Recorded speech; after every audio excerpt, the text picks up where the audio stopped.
అవని stories. అమెరికాలోని ఓ విలాసవంతమైన ఇల్లు ఒకప్పుడు ఆనందాలకి నెలవుగా ఉంది. కాని ఇప్పుడు నిశ్శబ్దానికి చిరునామాగా మారింది. తన తండ్రి రాఘవయ్య ఫోటో వైపు కిటికీ పక్కన నిలబడి కన్నీళ్లు పెట్టుకుంటోంది అవని. దానికి కారణం ఆ ఇంటి పెద్ద దిక్కు రాఘవయ్య గారిని ఆ ఇల్లు కోల్పోవడమే. సరిగ్గా ఏడాది క్రితం తన తండ్రిని కోల్పోయిన చేదు జ్ఞాపకం అవనిని ఇంకా వెంటాడుతోంది. అక్కడే అవని పక్కన తన తల్లి జానకమ్మ కూడా ఉన్నారు. అవని కన్నీళ్లు తుడుచుకుంటూ, అమ్మా, నాన్న మనల్ని ఇలా ఒంటరి చేసి వెళ్ళిపోతారని నేను అస్సలు అనుకోలేదమ్మా. ఆయనే నా ప్రపంచంలో ఉండేవారు.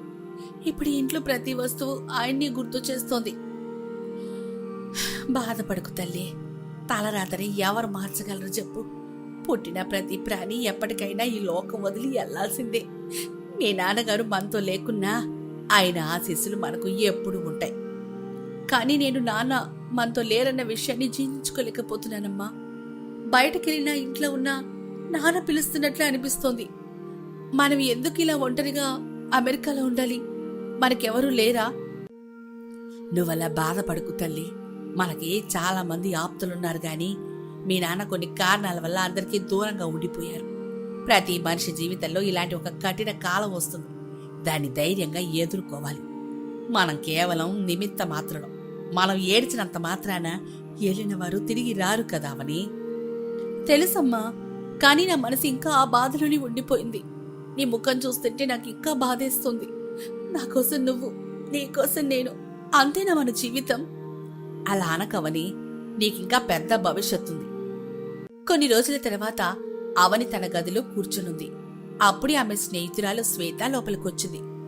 అవని ముఖం చూసి శ్వేతకు విషయం అర్థమైంది. హాయ్ అవని, ఇంకా అదే మూడ్లో ఉన్నావా? ప్లీజ్ డియర్, ఆ మూడ్ నుంచి బయటకు రా. ఇప్పుడు నువ్వు ఇంజనీరింగ్ కూడా పూర్తయింది. అమెరికాలో టాప్ కంపెనీ నుంచి నీకు ఆఫర్స్ వస్తున్నాయి.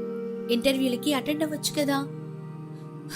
లేదు శ్వేత, నాకిప్పుడు జాబ్ చెయ్యాలని గాని ఇంటర్వ్యూస్కి వెళ్ళాలని కానీ అస్సలు అనిపించడం లేదు. ప్రస్తుతానికి మా అమ్మకు తోడుగా ఉండాలంది. తను ఒంటరిగా ఫీల్ అవుతుంది. సరే కానీ ఎంతకాలం ఇలా బాధపడతావు? నీ బాధను చూసి మీ అమ్మ కూడా బాధపడుతుంది కదా. నువ్వు తేరుకుంటేనే మీ అమ్మ కూడా మామూలు మనిషి అవుతుంది. శ్వేత మాటలు అవని ఆలోచింపచేశాయి. అప్పుడు అవని ఇలా అంటుంది. అవును శ్వేత, నేను బాధపడుతుంటే అమ్మ నా ముందే నాన్నని తలుచుకొని కన్నీళ్లు పెట్టుకుంటోంది. కానీ లోపల తను కూడా కుమిలిపోతోంది. నేను ఆనందంగా ఉంటేనే తను ఆనందంగా ఉంటుంది. కానీ ఆ ఆనందం ఎక్కడ దొరుకుతుందో అర్థం కావడం లేదు. నేనొక ఐడియా చెప్పనా అవని? మీకు ఇండియాలో చుట్టాలున్నారు కదా, కొన్నాళ్ళు అక్కడికి వెళ్ళండి. అప్పుడు మీకు అంతా కొత్తగా అనిపిస్తుంది. చుట్టాల మధ్య ఉంటే మీ మూడ్ ఖచ్చితంగా మారుతుంది. ఇక్కడే ఇలా ఉంటే ఆ గతం మిమ్మల్ని వెంటాడుతూనే ఉంటుంది. ఇండియాకా? అక్కడికి వెళ్ళి చాలా ఏళ్ళయింది శ్వేత. ఎప్పుడో నా చిన్నతనంలో అక్కడికి వెళ్ళాం. మా నాన్న పోయాక మా మేనత్త మమ్మల్ని ఎన్నోసార్లు ఇండియాకి రమ్మని మాకు ఫోన్ చేసేది. కానీ మేమే అక్కడికి వెళ్ళలేదు. మా నాన్నకి మా మేనత్త అంటే చాలా ఇష్టం. ఆలోచించవని, అక్కడికి వెళ్తే నీ మనసు, మీ అమ్మ మనసు కూడా కుదుట పడుతుంది. శ్వేత మాటలు అవని మనసును మార్చాయి. తన తల్లిని ఇండియా తీసుకెళ్లాలని నిశ్చయించుకుంది. జానకమ్మ దగ్గరికి వెళ్లి అడిగింది. అమ్మా, మనం కొన్ని రోజులు ఇండియాకి వెళ్దామా? నాకిక్కడ ఉండాలనిపించడం లేదు. నిన్ను చూస్తే ఇంకా బాధగా అనిపిస్తోంది. సుశీలాతయ్య కూడా ఎన్నోసార్లు మనల్ని అక్కడికి రమ్మని అడిగింది కదా. నిజమా అవని? నాకు కూడా ఇండియా వెళ్ళాలని ఎప్పటినుంచో ఉందమ్మా. మీ నాన్నగారు వెళ్ళిన తర్వాత ఈ ఇల్లు నాకు వెల్తిగా అనిపిస్తోంది. సరే, ఫ్లైట్ టికెట్స్ బుక్ చేయి. మనం వస్తున్నట్టు నేను సుశీలకి ఫోన్ చేసి చెప్తాను. సరే అమ్మా, ఇండియాలోనైనా మనకి మనశ్శాంతి దొరుకుతుందేమో చూద్దాం. అవని మరియు జానకమ్మ ఇండియా చేరుకున్నారు. విమానాశ్రయం నుంచి వాళ్ళు నేరుగా సుశీలమ్మ ఉండే వీరాపురం గ్రామానికి బయలుదేరారు. చుట్టూ పచ్చని పొలాలు, ఎర్రటి మట్టి రోడ్లు. అవనికి ఆ ఊరు వాతావరణం చాలా వింతగా, కొత్తగా అనిపిస్తోంది. వాళ్ళు అలా ఊర్లోకి ప్రవేశించారు. అమ్మా, అత్త వాళ్ళ ఇల్లు ఇక్కడెక్కడుంది? ఈ ఊరంతా చూడ్డానికి ఒకేలా కనిపిస్తోంది. ఏమో అవని, నేను కూడా చాలా సంవత్సరాల కిందటే ఇక్కడికి వచ్చాను. ఇప్పుడు అన్నీ మారిపోయాయి. అప్పుడు ఇన్ని ఇల్లు లేవే. ఈ ఊరంతా ఇప్పుడు నాకు కొత్తగా అనిపిస్తోంది అవని. అమ్మా, ఇంటర్వ్యూస్ తెలియకుండా అత్తింటికి ఎలా వెళ్తావమ్మా? పోనీ ఏమన్నా అడుగుదామా? అలాగే చేద్దాం. ఈ ఊర్లో మీ అత్త సుశీలమ్మ పేరు చెప్తే ఎవరైనా అడ్రస్ చెప్తారు. అప్పుడే అటువైపుగా ఒక యువకుడు హుషారుగా వస్తున్నాడు. అతను చాలా స్టైలిష్ గా ఉన్నాడు. అతని సుశీలమ్మ గారి కొడుకు సురేష్. కానీ ఆ విషయం అవనికి తెలియదు. ఎక్స్క్యూజ్ మీ, హలో, ఒక్క నిమిషం ఆగండి. అవని అలా ఆపడంతో సురేష్ అవని వైపు వింతగా చూస్తాడు. అప్పుడు సురేష్ తన మనసులో, ఎవరా ఈ అమ్మాయి? ఎంత అందమైన అమ్మాయిని చూడ్డం నా లైఫ్ లోని ఫస్ట్ టైం. చూస్తే మన ఊర్లో అనిపించడం లేదే. సరే, ఎవరో అడిగి చూద్దాం. ఇక్కడ సుశీలమ్మ గారి లెక్కలు మీకు తెలుసా? మేము ఆమె ఇంటికి వెళ్ళాలి. కొంచెం తెలిస్తే దారి చూపిస్తారా? సురేష్ తనలో తాను నవ్వుకుంటూ, సుశీలమ్మ గారిల్లా? అబ్బో, ఆ ఇల్లు నాకు చాలా బాగా తెలుసండి. ఆ ఇంటి వాళ్ళు నాకు వెరీ వెరీ క్లోజ్. అవునా? అయితే మమ్మల్ని కొంచెం వాళ్ళ ఇంటికి తీసుకెళ్తారా? హో, తప్పకుండా తీసుకెళ్తారండి. వాళ్ళు నాకు ఎంత బాగో తెలుసో మీకు చెప్తే అస్సలు నంబర్ తెలుసా? రండి రండి అంటూ ముగ్గురు నడక మొదలుపెట్టారు. ఇలా అడుగుతున్నానని ఏమనుకోకండి. మీకు ఆ సుశీలమ్మ గారికి చుట్టరికమేంటండి? ఆ సుశీలమ్మ నా ఆడపడుచు బాబు. మేమంతా అమెరికా నుంచి వస్తున్నాం. ఓహో, అమెరికాలో ఉండేది మీరే అన్నమాట. మేము అమెరికాలో ఉంటామని మీకెలా తెలుసు? మాకెలా తెలుసంటారా? సుశీలమ్మ గారు ఎప్పుడూ తన అన్నయ్య గురించి చెప్తూ ఉండేవారు. పోయినేడాది ఆమె అన్నగారు పోతే అమెరికా వెళ్లారు కదా. అవును బాబు, మా ఆయన కార్యక్రమాలన్నీ త్వరగా చేయాల్సి వచ్చింది. అందుకే అప్పుడు సరిగ్గా మాట్లాడలేకపోయాం. అయ్యో, బాధపడకండి. మీరు అలా బాధపడితే నాకు చాలా బాధగా అనిపిస్తోంది. అవని వైపు చూస్తూ, ఏంటి మేడం అంత సీరియస్ గా చూస్తున్నారు? ఏం లేదు, ఇంకా ఎంత దూరం నడవాలి? మా కాళ్ళు నొప్పులు పుడుతున్నాయి. అదిగో ఆ కొబ్బరి చెట్ల పక్కన పెద్ద పెంకుటిల్లు కనిపిస్తుందిగా, అదే సుశీలమ్మ సత్యనారాయణ దంపతులిల్లు. సరే బాబు, ఎంత దూరం మా కోసం వచ్చినందుకు నీకు చాలా థ్యాంక్స్. ఇక మేం వెళ్తాము. వారింటి గేటు దగ్గరికి రాగానే సుశీలమ్మ బయట కూర్చొనుంది. జానకమ్మను అవనిని చూడగాని ఆమె కళ్ళల్లో నీళ్లు తిరిగాయి. పరుగు పరుగున వచ్చి హత్తుకునింది. వదినా, అవని, ఇన్ని రోజులకొచ్చారా? ఎలా ఉన్నారు? రాఘవయ్య అన్నయ్య పోయిన తర్వాత మిమ్మల్ని ఇలా చూస్తానని అనుకోలేదు. అప్పుడే సురేష్ నడుచుకుంటూ లోపలికొచ్చాడు. ఒరే సురేషు, వాళ్ళు అలసిపోయి వచ్చారు గాని సామాన్లన్నీ జాగ్రత్తగా లోపల పెట్టురా. అవని షాక్ అయిపోయి సురేష్ వైపు చూసింది.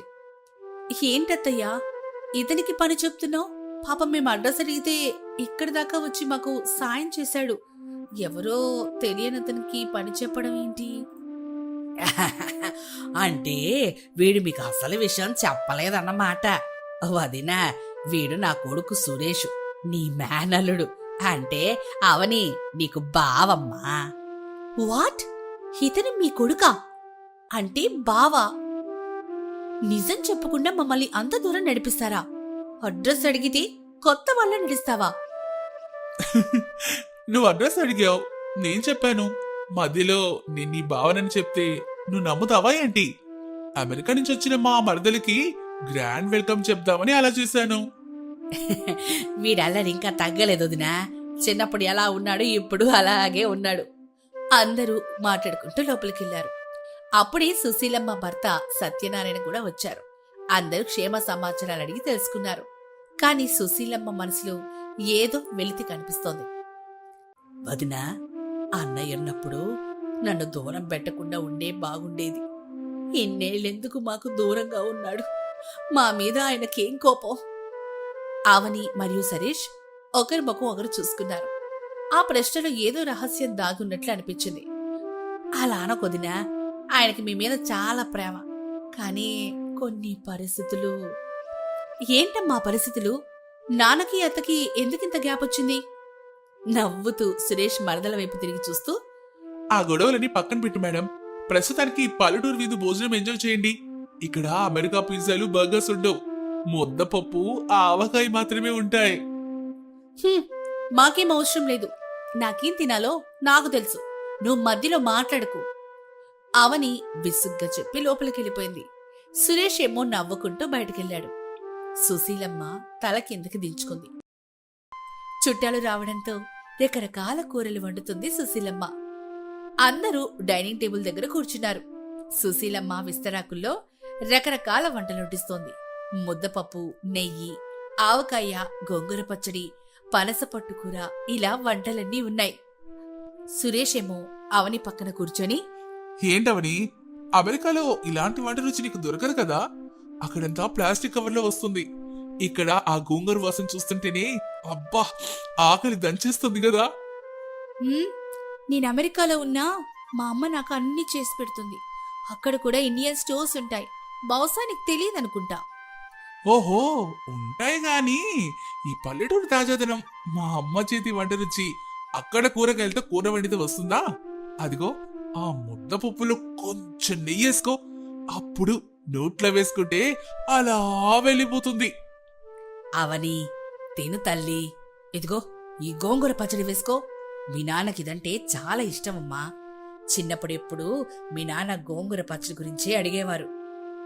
అవని మౌనంగా తింటూ, నాన్న ఇక్కడ విషయాలు ఏమి నాతో చెప్పలేదత్తయ్య. ఆయనకి గోంగూర ఇష్టమని నాకు ఇప్పుడే తెలిసింది.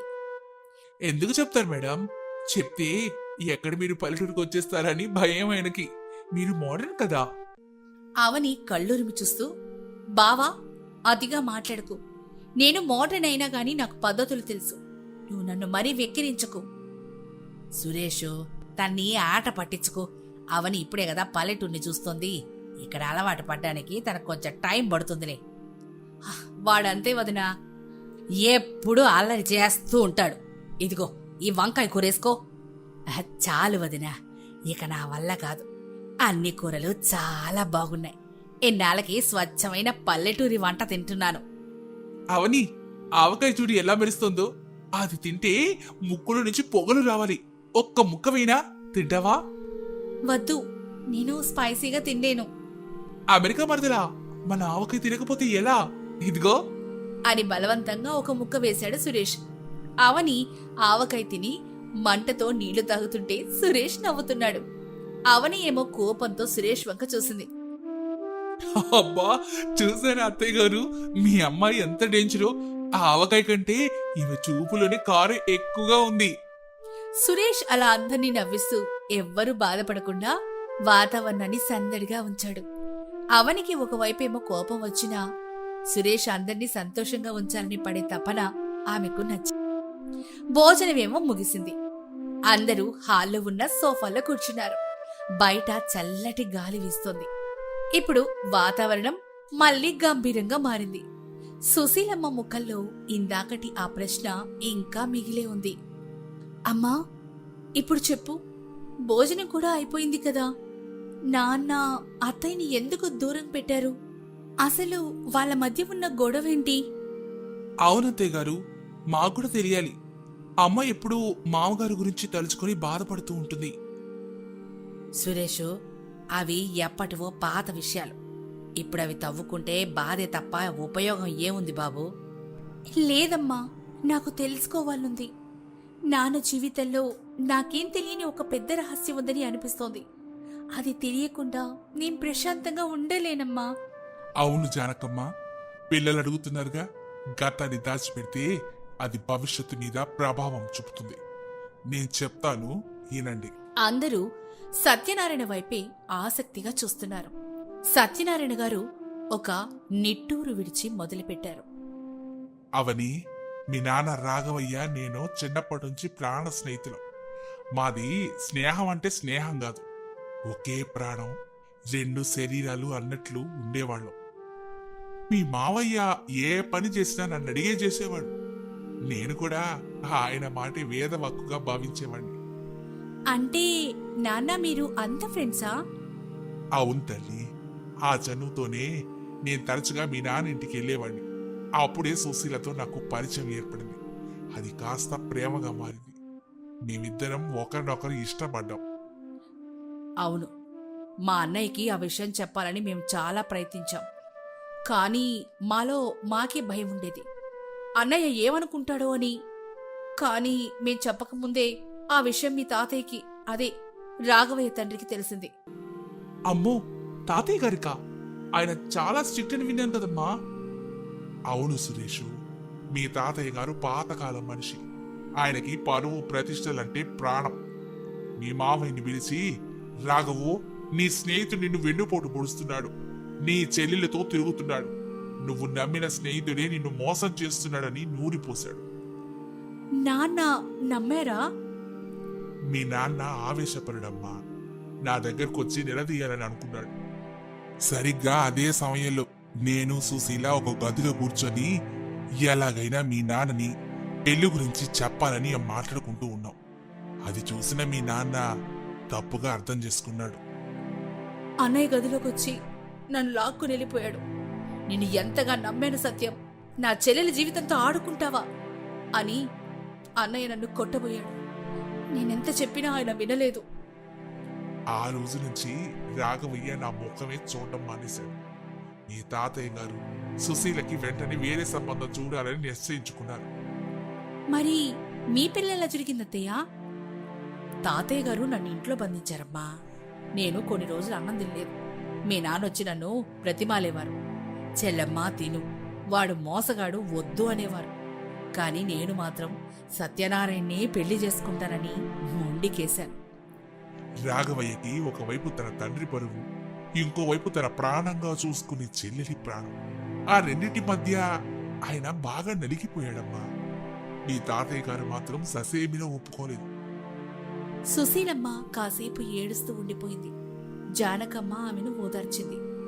అవని మరియు సురేష్ ఆ కథలో లీనమైపోయారు. మరి తర్వాత ఏం జరిగింది నానా?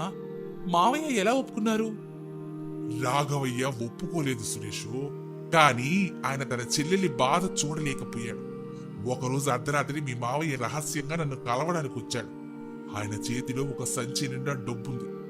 వెంట సుశీల కూడా ఉంది. నాన్న డబ్బులిచ్చారా? ఏంటి మావయ్య?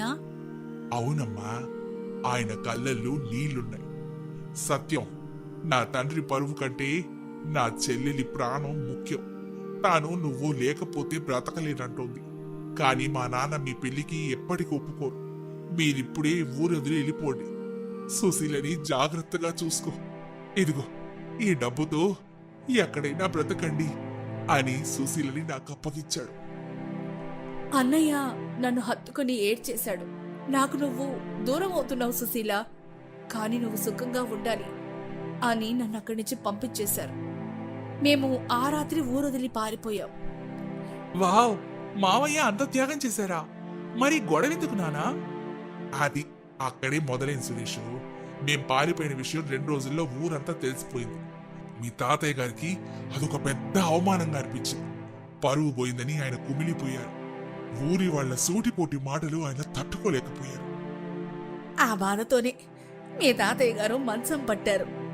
రాఘవయ్య గారు తండ్రికి సేవ చేశారు గాని మీ తాతయ్య గారు చివరి నిమిషంలో రాఘవయ్యతో నేనిలా అవ్వడానికి కారణం నీ చెల్లెలు, ఆమె ప్రేమ. నువ్వెప్పటికీ ఆ ముఖం చూడకూడదని మాట తీసుకున్నారు. మీ తాతయ్య గారు పోయారు. ఆ మరణానికి కారణం సుశీల ప్రేమ అని రాఘవయ్య గట్టిగా నమ్మాడు.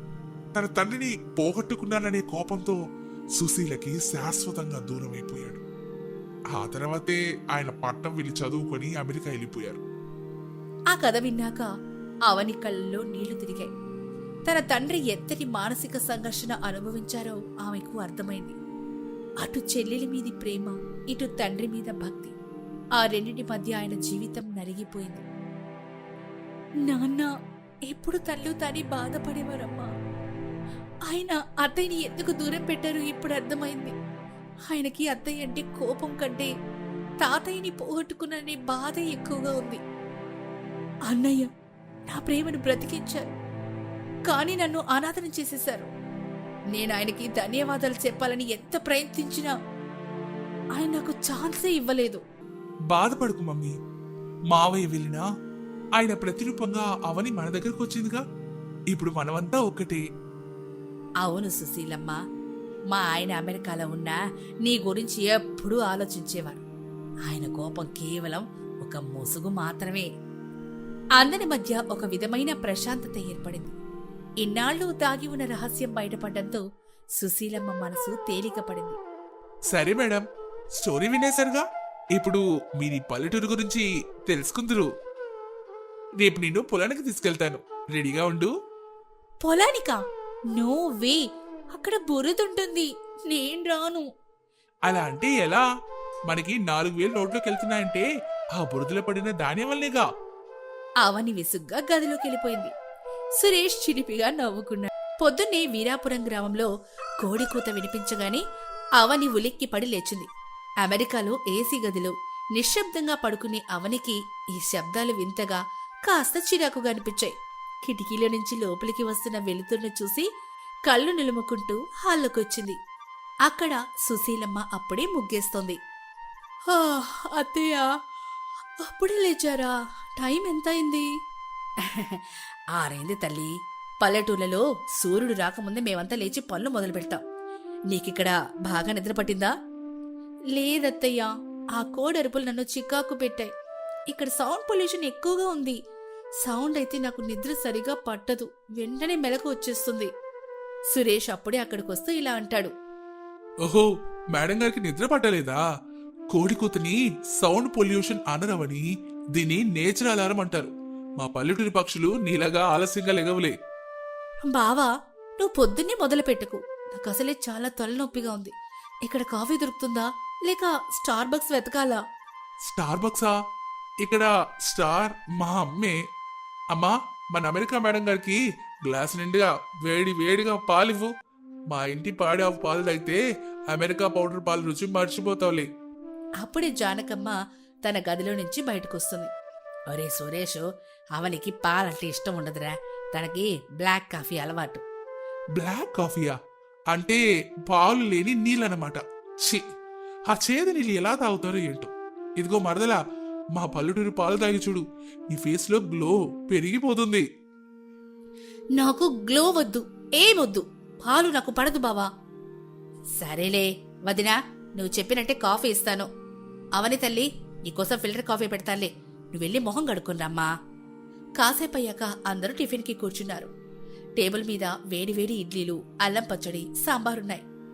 ఆ వాసనకి అవనికి తెలియకుండానే ఆకలేసింది. ఏంటవని అలా చూస్తున్నావు? వీటిని ఇడ్లీ అంటారు. మీ దగ్గర డోనట్స్ లాగా ఉంటాయి, కానీ ఇవి హెల్దీలే. మా అమ్మ పీల్చి పిప్పి చేసిన పిండితో చేసినవి కావు, స్వచ్ఛమైన బియ్యపు రవ్వతో చేసినవి. బావా, నీకు ప్రతిదానికి అమెరికాతో కంపేర్ చేయకపోతే ముద్ద దిగదా? నాకు ఇడ్లీలని తెలుసు. నాన్నకి అంటే చాలా ఇష్టం. ఇంట్లో ఎక్కువగా ఇవే తినేవారు. మరి నువ్వెందుకు తినవు? నేను తింటాను, కానీ ఈ పచ్చడి రంగు చూస్తుంటే చాలా కారంగా ఉన్నట్టుందే. లేదు తల్లి, నీకోసం కారం తక్కువే వేశాను, తిను. జానకి, రాఘవయ్య అమెరికాలో బాగా సెటిల్ అయ్యాడు, కానీ మన పల్లెటూరు జ్ఞాపకాలను మాత్రం మర్చిపోలేకపోయాడు. రాఘవయ్య తన కూతుర్ని కూడా మన సాంప్రదాయాల్లో చూడాలని ఆశపడేవాడు. అవునన్నయ్య, తను ఎక్కడ పెరిగినా ఇంట్లో మాత్రం అప్పుడప్పుడు తెలుగులోనే మాట్లాడేవాళ్ళం. కానీ ఈ పల్లెటూరి కష్టాలు తను చూడలేదు కదా. కష్టాలా? ఎవరన్నారు పల్లెటూరులో కష్టాలుంటాయని? ఇక్కడ ఉన్నంత హాయి ఎక్కడ ఉంటుంది చెప్పండి? అదిగో అవని, తిన్నది చాలు, పద పొలానికి వెళ్దాం. ఇప్పుడా? ఎండగా ఉంది బావా, నేను రాను. ఈ ఎండ ఎక్కడుంది అవని? ఆకాశం ఎంత చల్లగా ఉందో చూడు. మాట తప్పకూడదు అవని. నిన్నే కదా అన్నావు పల్లెటూరు పనులు నేర్చుకుంటానని. నేను నేర్చుకుంటా అన్నాను, కానీ ఈ బురదలో దిగుతా అని చెప్పలేదు. బురదలో దిగకపోతే అన్నం ఎలా వస్తుంది మేడం? ఫోన్లో నుంచి అన్నం రాదు కదా. పద పద, నేనున్నాను కదా, నేను తీసుకెళ్తాను పద. బావా, నేనొస్తాను, కానీ నా డ్రెస్ పాడైపోతే నువ్వే కొత్తది కొనివ్వాలి చెప్తున్నా. ఖచ్చితంగా వీరాపురం బజార్లో పట్టు పరికిని కొనిస్తానులే, పద. సురేష్ అవనిని వెంట పెట్టుకుని పొలానికి బయలుదేరాడు. అవని కాస్త ఫ్యాషన్ గా తయారై సురేష్ తో నడుస్తుంది. అవనిని ఊరి జనమందరూ వింతగా చూస్తున్నారు. బావా, అందరు నన్ను ఎందుకు అలా చూస్తున్నారు? నా డ్రెస్ లో ఏమైనా ప్రాబ్లం ఉందా?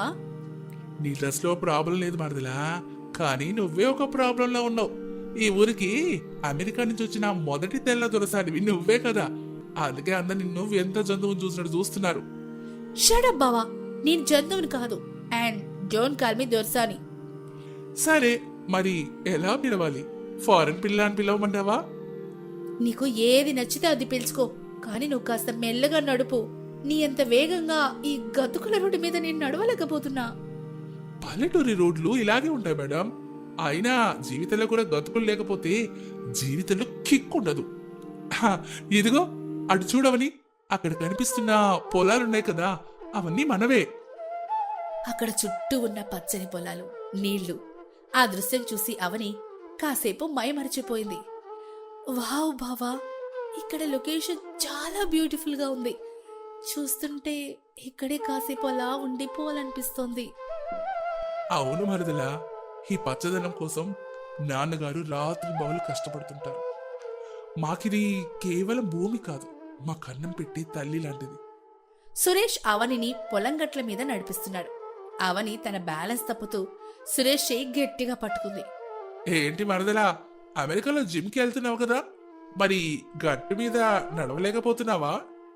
జిమ్ లో ట్రెడ్మిల్ ఉంటుంది బావా, ఇలాంటి గట్లు ఉండవు. ఇది చాలా స్లిప్పరీగా ఉంది. అప్పుడే అక్కడికి బుల్లబ్బాయి అని ఒక గ్రామ పెద్దొచ్చాడు. అతను పాత గొడవలను మనసులో పెట్టుకుని ఉండే రకం. యారా సురేష్, ఎవరిని తీసుకొచ్చావురా పొలానికి? ఈ వింత వేషాలేంటి? మన ఊరి పరువు తీస్తున్నావా? సురేష్ తన కోపాన్ని ఆపుకుంటూ, నమస్కారం బుల్లబ్బాయి గారు, ఇవే మా మేనత్త కూతురు, అమెరికా నుంచి వచ్చింది. పొలం చూస్తా అంటే తీసుకొచ్చాను. ఓహో, ఆ రాఘవయ్య కూతురా? తండ్రి ఊరు వదిలి పారిపోయాడు, కూతురు వచ్చి ఇలా తిరుగుతోంది. మీ కుటుంబమే ఇంతేనా? బరువు అంటే గౌరవం లేదా? ఆ అమ్మాయి వేసుకున్న బట్టలు చూడు, మన పొలాల్లో ఇలాంటివేంటి? ఎక్స్క్యూజ్ మీ, మీరెవరు నన్ను కామెంట్ చేయడానికి? నేనేం వేసుకుంటే మీకెందుకు? చూసావా సురేష్, తనకెంత పొగరో, పెద్దలకి ఎదురు సమాధానం చెప్తోంది. పద్ధతి లేని పిల్ల. నీ అమ్మ సుశీల ఆ రోజు పారిపోయింది. ఈ పిల్ల ఈ ఊరిని ఏం చేస్తుందో? సురేష్ చెయ్యి పిడికిలు బిగించాడు, కానీ అవని అతన్ని ఆపి ముందుకెళ్ళింది. వినండి సార్, సుశీలమ్మ గారు నా అత్తయ్య. ఆమె గురించి మాట్లాడే హక్కు మీకు లేదు. ఇక నా బట్టల విషయానికొస్తే ఇవి నా కంఫర్ట్. మీ ఆలోచన విధానంలో మార్పు రావాలే కానీ నా బట్టల్లో కాదు. బుల్లబ్బాయి గారు, మా ఇంటి అతిథిని ఏమైనా అంటే నేను ఊరుకోను. దయచేసి వెళ్ళండి ఇక్కడి నుంచి. బుల్లబ్బాయి గొనుక్కుంటూ అక్కడి నుంచి వెళ్ళిపోయాడు. అవని కళ్ళల్లో నీళ్లు తిరిగాయి. సురేష్ అవనిని కాలువగట్టున కూర్చోబెట్టాడు. కాలువలో నీళ్లలో కాళ్లు పెట్టి కూర్చున్న అవని మౌనంగా ఉంది. సారీ అవని, వాడి మాటలు పట్టించుకోకు, వాడెప్పుడు అంతే. నాకు వాడన్న మాటలకి బాధ లేదు బావా. నా అత్తయ్యని నా నాన్నని అలా అనడం నచ్చలేదు. నాన్న ఈ ఊరిని ఎందుకు వదిలేశారు నిన్నే కదా తెలిసింది. అది నాన్న తప్పు కాదు, ఆయన పరిస్థితి. అవును, కానీ ఈ ఊరి జనం కొందరు గతాన్ని మర్చిపోరు. వాళ్ళకి కావాల్సింది వేలెత్తి చూపడమే అవని. కానీ ఒకటి తెలుసా, నువ్వు ఇందాక వాడికి సమాధానం చెప్పిన విధానం నాకు చాలా నచ్చింది. నువ్వు కేవలం మామూలు ఫారెన్ పిల్లలు మాత్రమే కాదు, రాఘవయ్య కూతురివి అని నిరూపించుకున్నావు. అవునా? థ్యాంక్స్ బావా. నాన్నెప్పుడు చెప్పేవారు, ఎక్కడున్నా మన ఆత్మగౌరవాన్ని వదులుకోకూడదు అని. మరి ఇప్పుడు చెప్పు, మా పల్లెటూరు నీకు నచ్చిందా, లేక ఇంకా గతుకులు సౌండ్ పొల్యూషన్ అని కంప్లైంట్ చేస్తావా? ఆ, కొంచెం నచ్చింది. ఈ నీళ్ళు చాలా చల్లగా ఉన్నాయి. మా దగ్గర క్లోరిన్ వాటర్ ఉంటుంది బావా, ఇవి చాలా ఫ్రెష్గా ఉన్నాయే. చూడవని, నీకు ఇక్కడ అన్నీ నచ్చుతాయి. కొంచెం టైం పడుతుంది అంతే. నిన్ను పక్కా పల్లెటూరు అమ్మాయిగా మార్చడమే నా టార్గెట్. ఆ, ఇది ఇంపాసిబుల్ బావా. నేను మళ్ళీ అమెరికా వెళ్ళాలి. నాకు అక్కడ లైఫ్ ఉంది. నిశ్శబ్దంగా అవని వైపు సురేష్ చూస్తూ, వెళ్ళాలి, కానీ వెళ్ళేటప్పుడు నీ మనసు ఇక్కడే వదిలేసి వెళ్తావు చూడు. అవని సురేష్ కళ్ళలోకి చూసింది. ఆ మాటలో ఏదో గాఢత ఉంది. అల్లరిగా అనిపించే సురేష్ వెనక ఎంతటి బాధ్యత, అనురాగం ఉన్నాయో ఆమెకు కొద్ది కొద్దిగా అర్థమవుతోంది. మధ్యాహ్నం ఎండ పెరుగుతూ ఉండడంతో ఇద్దరు ఇంటికి బయలుదేరారు. అవనికి ఈరోజు చాలా పాఠాలు నేర్పింది. బావా, రేపు మళ్ళీ వెళ్దామా పొలానికి? ఏంటి, నీకు కాలు నొప్పులు పుట్టడం లేదా? ఆ, పుడుతున్నాయి. కానీ ఆ బుల్లబ్బాయి గడికి ఇంకా కొన్ని సమాధానాలు చెప్పాలి బావా. వాడు నన్ను చూసి భయపడాలి. అబ్బో, అమెరికా అమ్మాయి కయ్యానికి కాలు దువ్వుతోంది. సరే, రేపు నీకు నాగలి దున్నడం నేర్పిస్తాను. రెడీనా? నాగలి దున్నడమా? ఓ మై గాడ్, నువ్వు మరీ ఓవర్గా ప్లాన్ చేస్తున్నావు బావా. ఇద్దరు నవ్వుకుంటూ ఇంటికి చేరుకున్నారు. ఇంటి దగ్గర సుశీలమ్మ, జానకమ్మ వీళ్ళ కోసం ఎదురు చూస్తున్నారు. ఆ రోజు భోజనం ముగిశాక అవని తన గదిలో కూర్చొని తన నాన్న పాత డైరీని వెతుకుతోంది. అత్తయ్య గొడవ గురించి నాన్న ఎక్కడైనా రాశారేమో అని ఆమె ఆశ. అప్పుడే సురేష్ గదిలోకొచ్చాడు. ఏంటి మరదలా, ఏదో వెతుకుతున్నావు? నాన్న పాత డైరీ బావా, నాన్న అమెరికా వెళ్లే ముందు ఏదో రాసుంటారని అనిపిస్తోంది. మావయ్య డైరీనా? అది నా దగ్గరుందే. ఏంటి నీ దగ్గర? అది నీకెలా దొరికింది? అమ్మకి మావయ్య రహస్యంగా ఒక పెట్టించారు. అందులో మావయ్య చదువుకున్న పుస్తకాలు, ఒక డైరీ కూడా ఉన్నాయి. అమ్మ దాన్ని ఎవరికీ చూపించలేదు, కానీ నేనే దొంగతనంగా చూశాను. అవునా? ప్లీజ్ బావా, అది నాకు ఇవ్వు. నాన్న మనసులో ఏముందో నాకు తెలియాలి. ఇస్తాను, కానీ ఒక కండిషన్. మళ్ళీ కండిషన్సా? ఏంటది? రేపు అమ్మ కోసం నువ్వు పూలమాల కట్టాలి. నీకు రాదు కదా, నేను నేర్పిస్తాలే. అది నేర్చుకుంటేనే డైరీ ఇస్తాను. నువ్వు అస్సలు మారు బావా. సరే, డీల్. సురేష్ వెళ్ళిపోయాడు. అవని కిటికీలో నుంచి బయట వెన్నెల్ని చూస్తూ ఆలోచిస్తోంది. అవని మాత్రం అరుగు మీద కూర్చోడానికి ఆలోచిస్తోంది.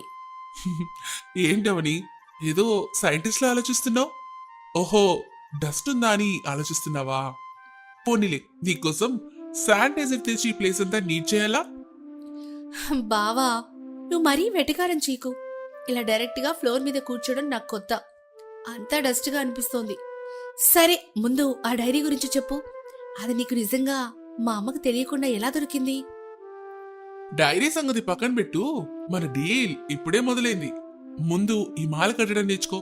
ఇక్కడ చూడు, ఈ దారం ఇలా పట్టుకోవాలి. ఒక మల్లె పువ్వు, ఒక కనకాంబరం, రెండింటిని కలిపి ఇదిగో ఇలా ఇలా ముడేయాలి. అసలు ఇది ఎలా సాధ్యం? దారం కంటే పూలే సాఫ్ట్ గా ఉన్నాయి. అలా కాదు మరదలా, నువ్వు మరీ గట్టిగా లాగేస్తున్నావు. పూలు అంటే ప్రాణం ఉన్నట్టు చూడాలి. వాటిని ప్రేమగా హత్తుకొని ముడేయాలి. నువ్వు కంప్యూటర్ కీబోర్డ్ మీద బాదినట్లు ఇక్కడ చేయకూడదు. నువ్వు సాఫ్ట్వేర్ కోడింగ్ చేసినంత ఈజీ ఏం కాదమ్మా ఇది.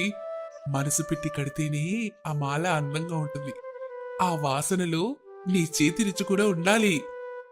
కోడింగ్ కి కూడా చాలా కాన్సన్ట్రేషన్ కావాలి బావా.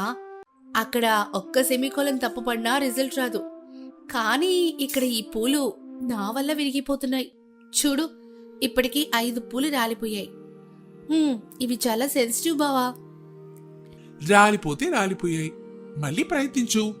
నీకు అమెరికాలో అన్ని రెడీమేడ్ గా దొరుకుతాయి కదా, అక్కడ పూలదండలు కూడా ప్లాస్టిక్ వే కొంటారేమో. అందుకే నీకు నేచురల్ థింగ్స్ అంటే అంత భయం.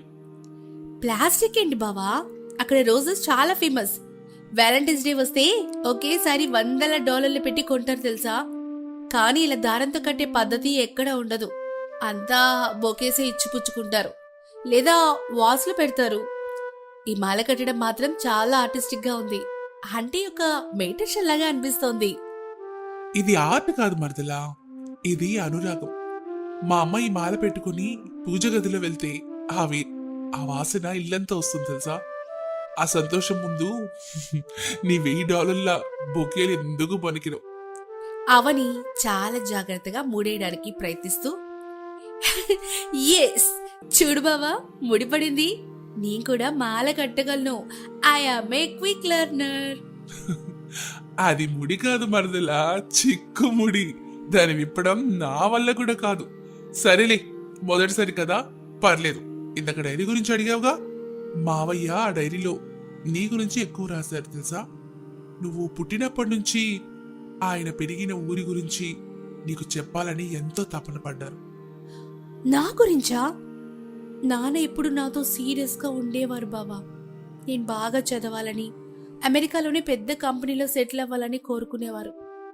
ఎప్పుడు కెరీర్ లైఫ్ అని చెప్పేవారే, కానీ నా మీద అంత ప్రేమ ఉందని ఎప్పుడూ ఆయన బయటపడలేదు.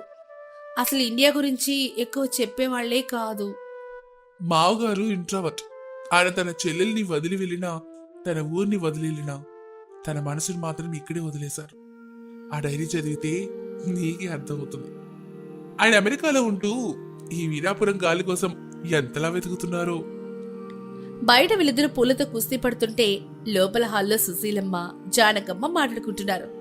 కిటికీలో నుంచి బయటున్న అవనిని, సురేష్ ని చూసి వాళ్ళు మురిసిపోతున్నారు. చూసావా సుశీలమ్మ, అవని ఇండియా వస్తా అన్నప్పుడే నేనెంతో భయపడ్డాను. తను అక్కడ పెరిగింది.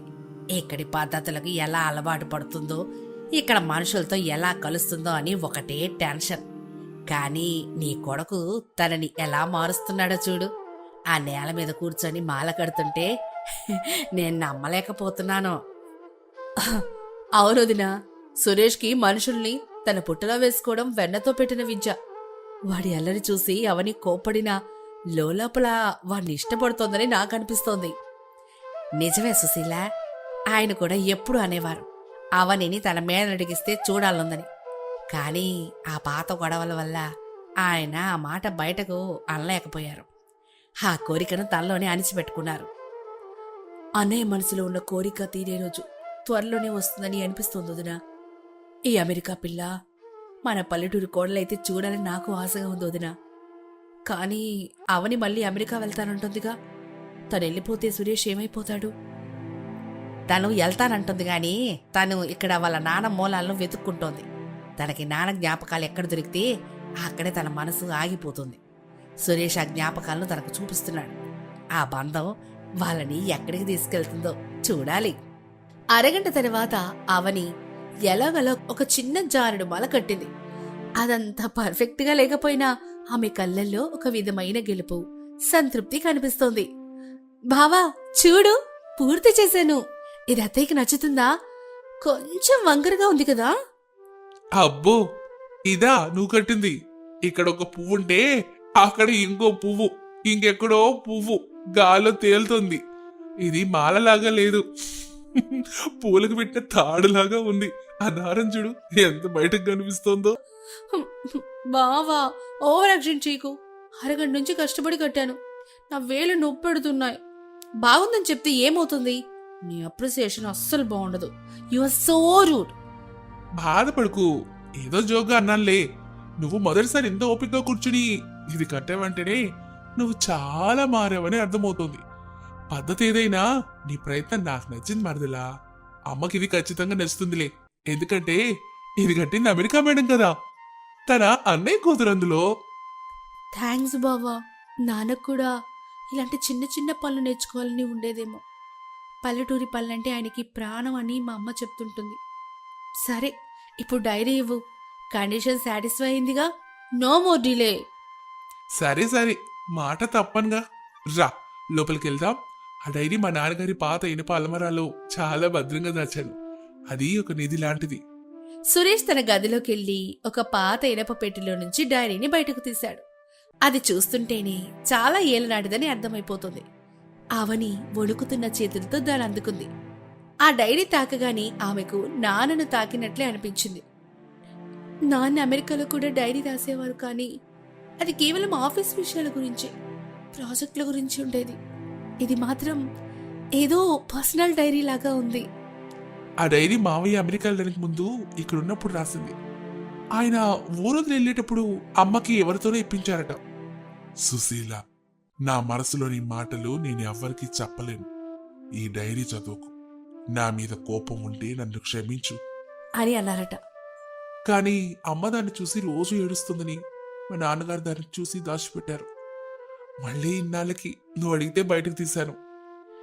నానెందుకు తన మనసుని ఇలా దాచుకున్నారు బావా? అమెరికాలో కూడా ఎప్పుడూ సీరియస్గా ఉండేవారు. తన చెల్లెలి మీద, తన మనుషుల మీద అంత కోపం ఎందుకు ప్రదర్శించారు? మా అమ్మని అడిగినా సరిగ్గా చెప్పేదే కాదు. అది నువ్వే చదువు, నేను బయట ఉంటాను. నీకు ప్రైవసీ కావాలిగా. చదివిన తర్వాత ఏడిపోస్తే మాత్రం నా భుజం రెడీగా ఉంటుంది. అమెరికా అమ్మాయిలు కూడా ఏడుస్తారు కదా. నువ్వు వెళ్ళు బావా, నాకేం ఏడుపు రాదులే. I'm strong. సురేష్ బయటకు వెళ్ళిపోయాడు. అవని బెడ్ మీద కూర్చొని మెల్లగా డైరీ మొదటి పేజీ తెరిచింది. అవని గడ్డగట్టిన హృదయంతో చదవడం మొదలెట్టింది. రాఘవయ్య డైరీ మాటలు. ఈరోజు నా చెల్లెలు సుశీల ఊరుది వెళ్ళిపోయింది. సత్యంతో తన పెళ్లి జరిగితే నా తండ్రి పరువు పోతుందని నాకు ముందే తెలుసు. అటు నా తండ్రి పరువు, ఇటు నా చెల్లెలి ప్రాణం, రెండిటి మధ్య నేను నలిగిపోయాను. సుశీల నేను అందరి ముందు తిట్టాను, కానీ లోపల నా గుండె చెరువైంది. నా చెల్లెల్ని నేనే దగ్గరుండి సత్యం చేతిలో పెట్టాను. ఎందుకంటే తను వాడు లేకపోతే బ్రతకలేను అనింది. అవని కళ్ళలో నీళ్లు టపటపా డైరీ మీద పడ్డాయి. ఆమె తండ్రి పడిన వేదన, ఆయన వేసిన ముసుగు ప్రతి అక్షరంలోనూ కనిపిస్తోంది. డైరీలో ఇంకొక పేజీ. నా తండ్రి పోయారు. ఆయన చివరి మాటలు నా చెవిలో ఇంకా మారుమోగుతూనే ఉన్నాయి.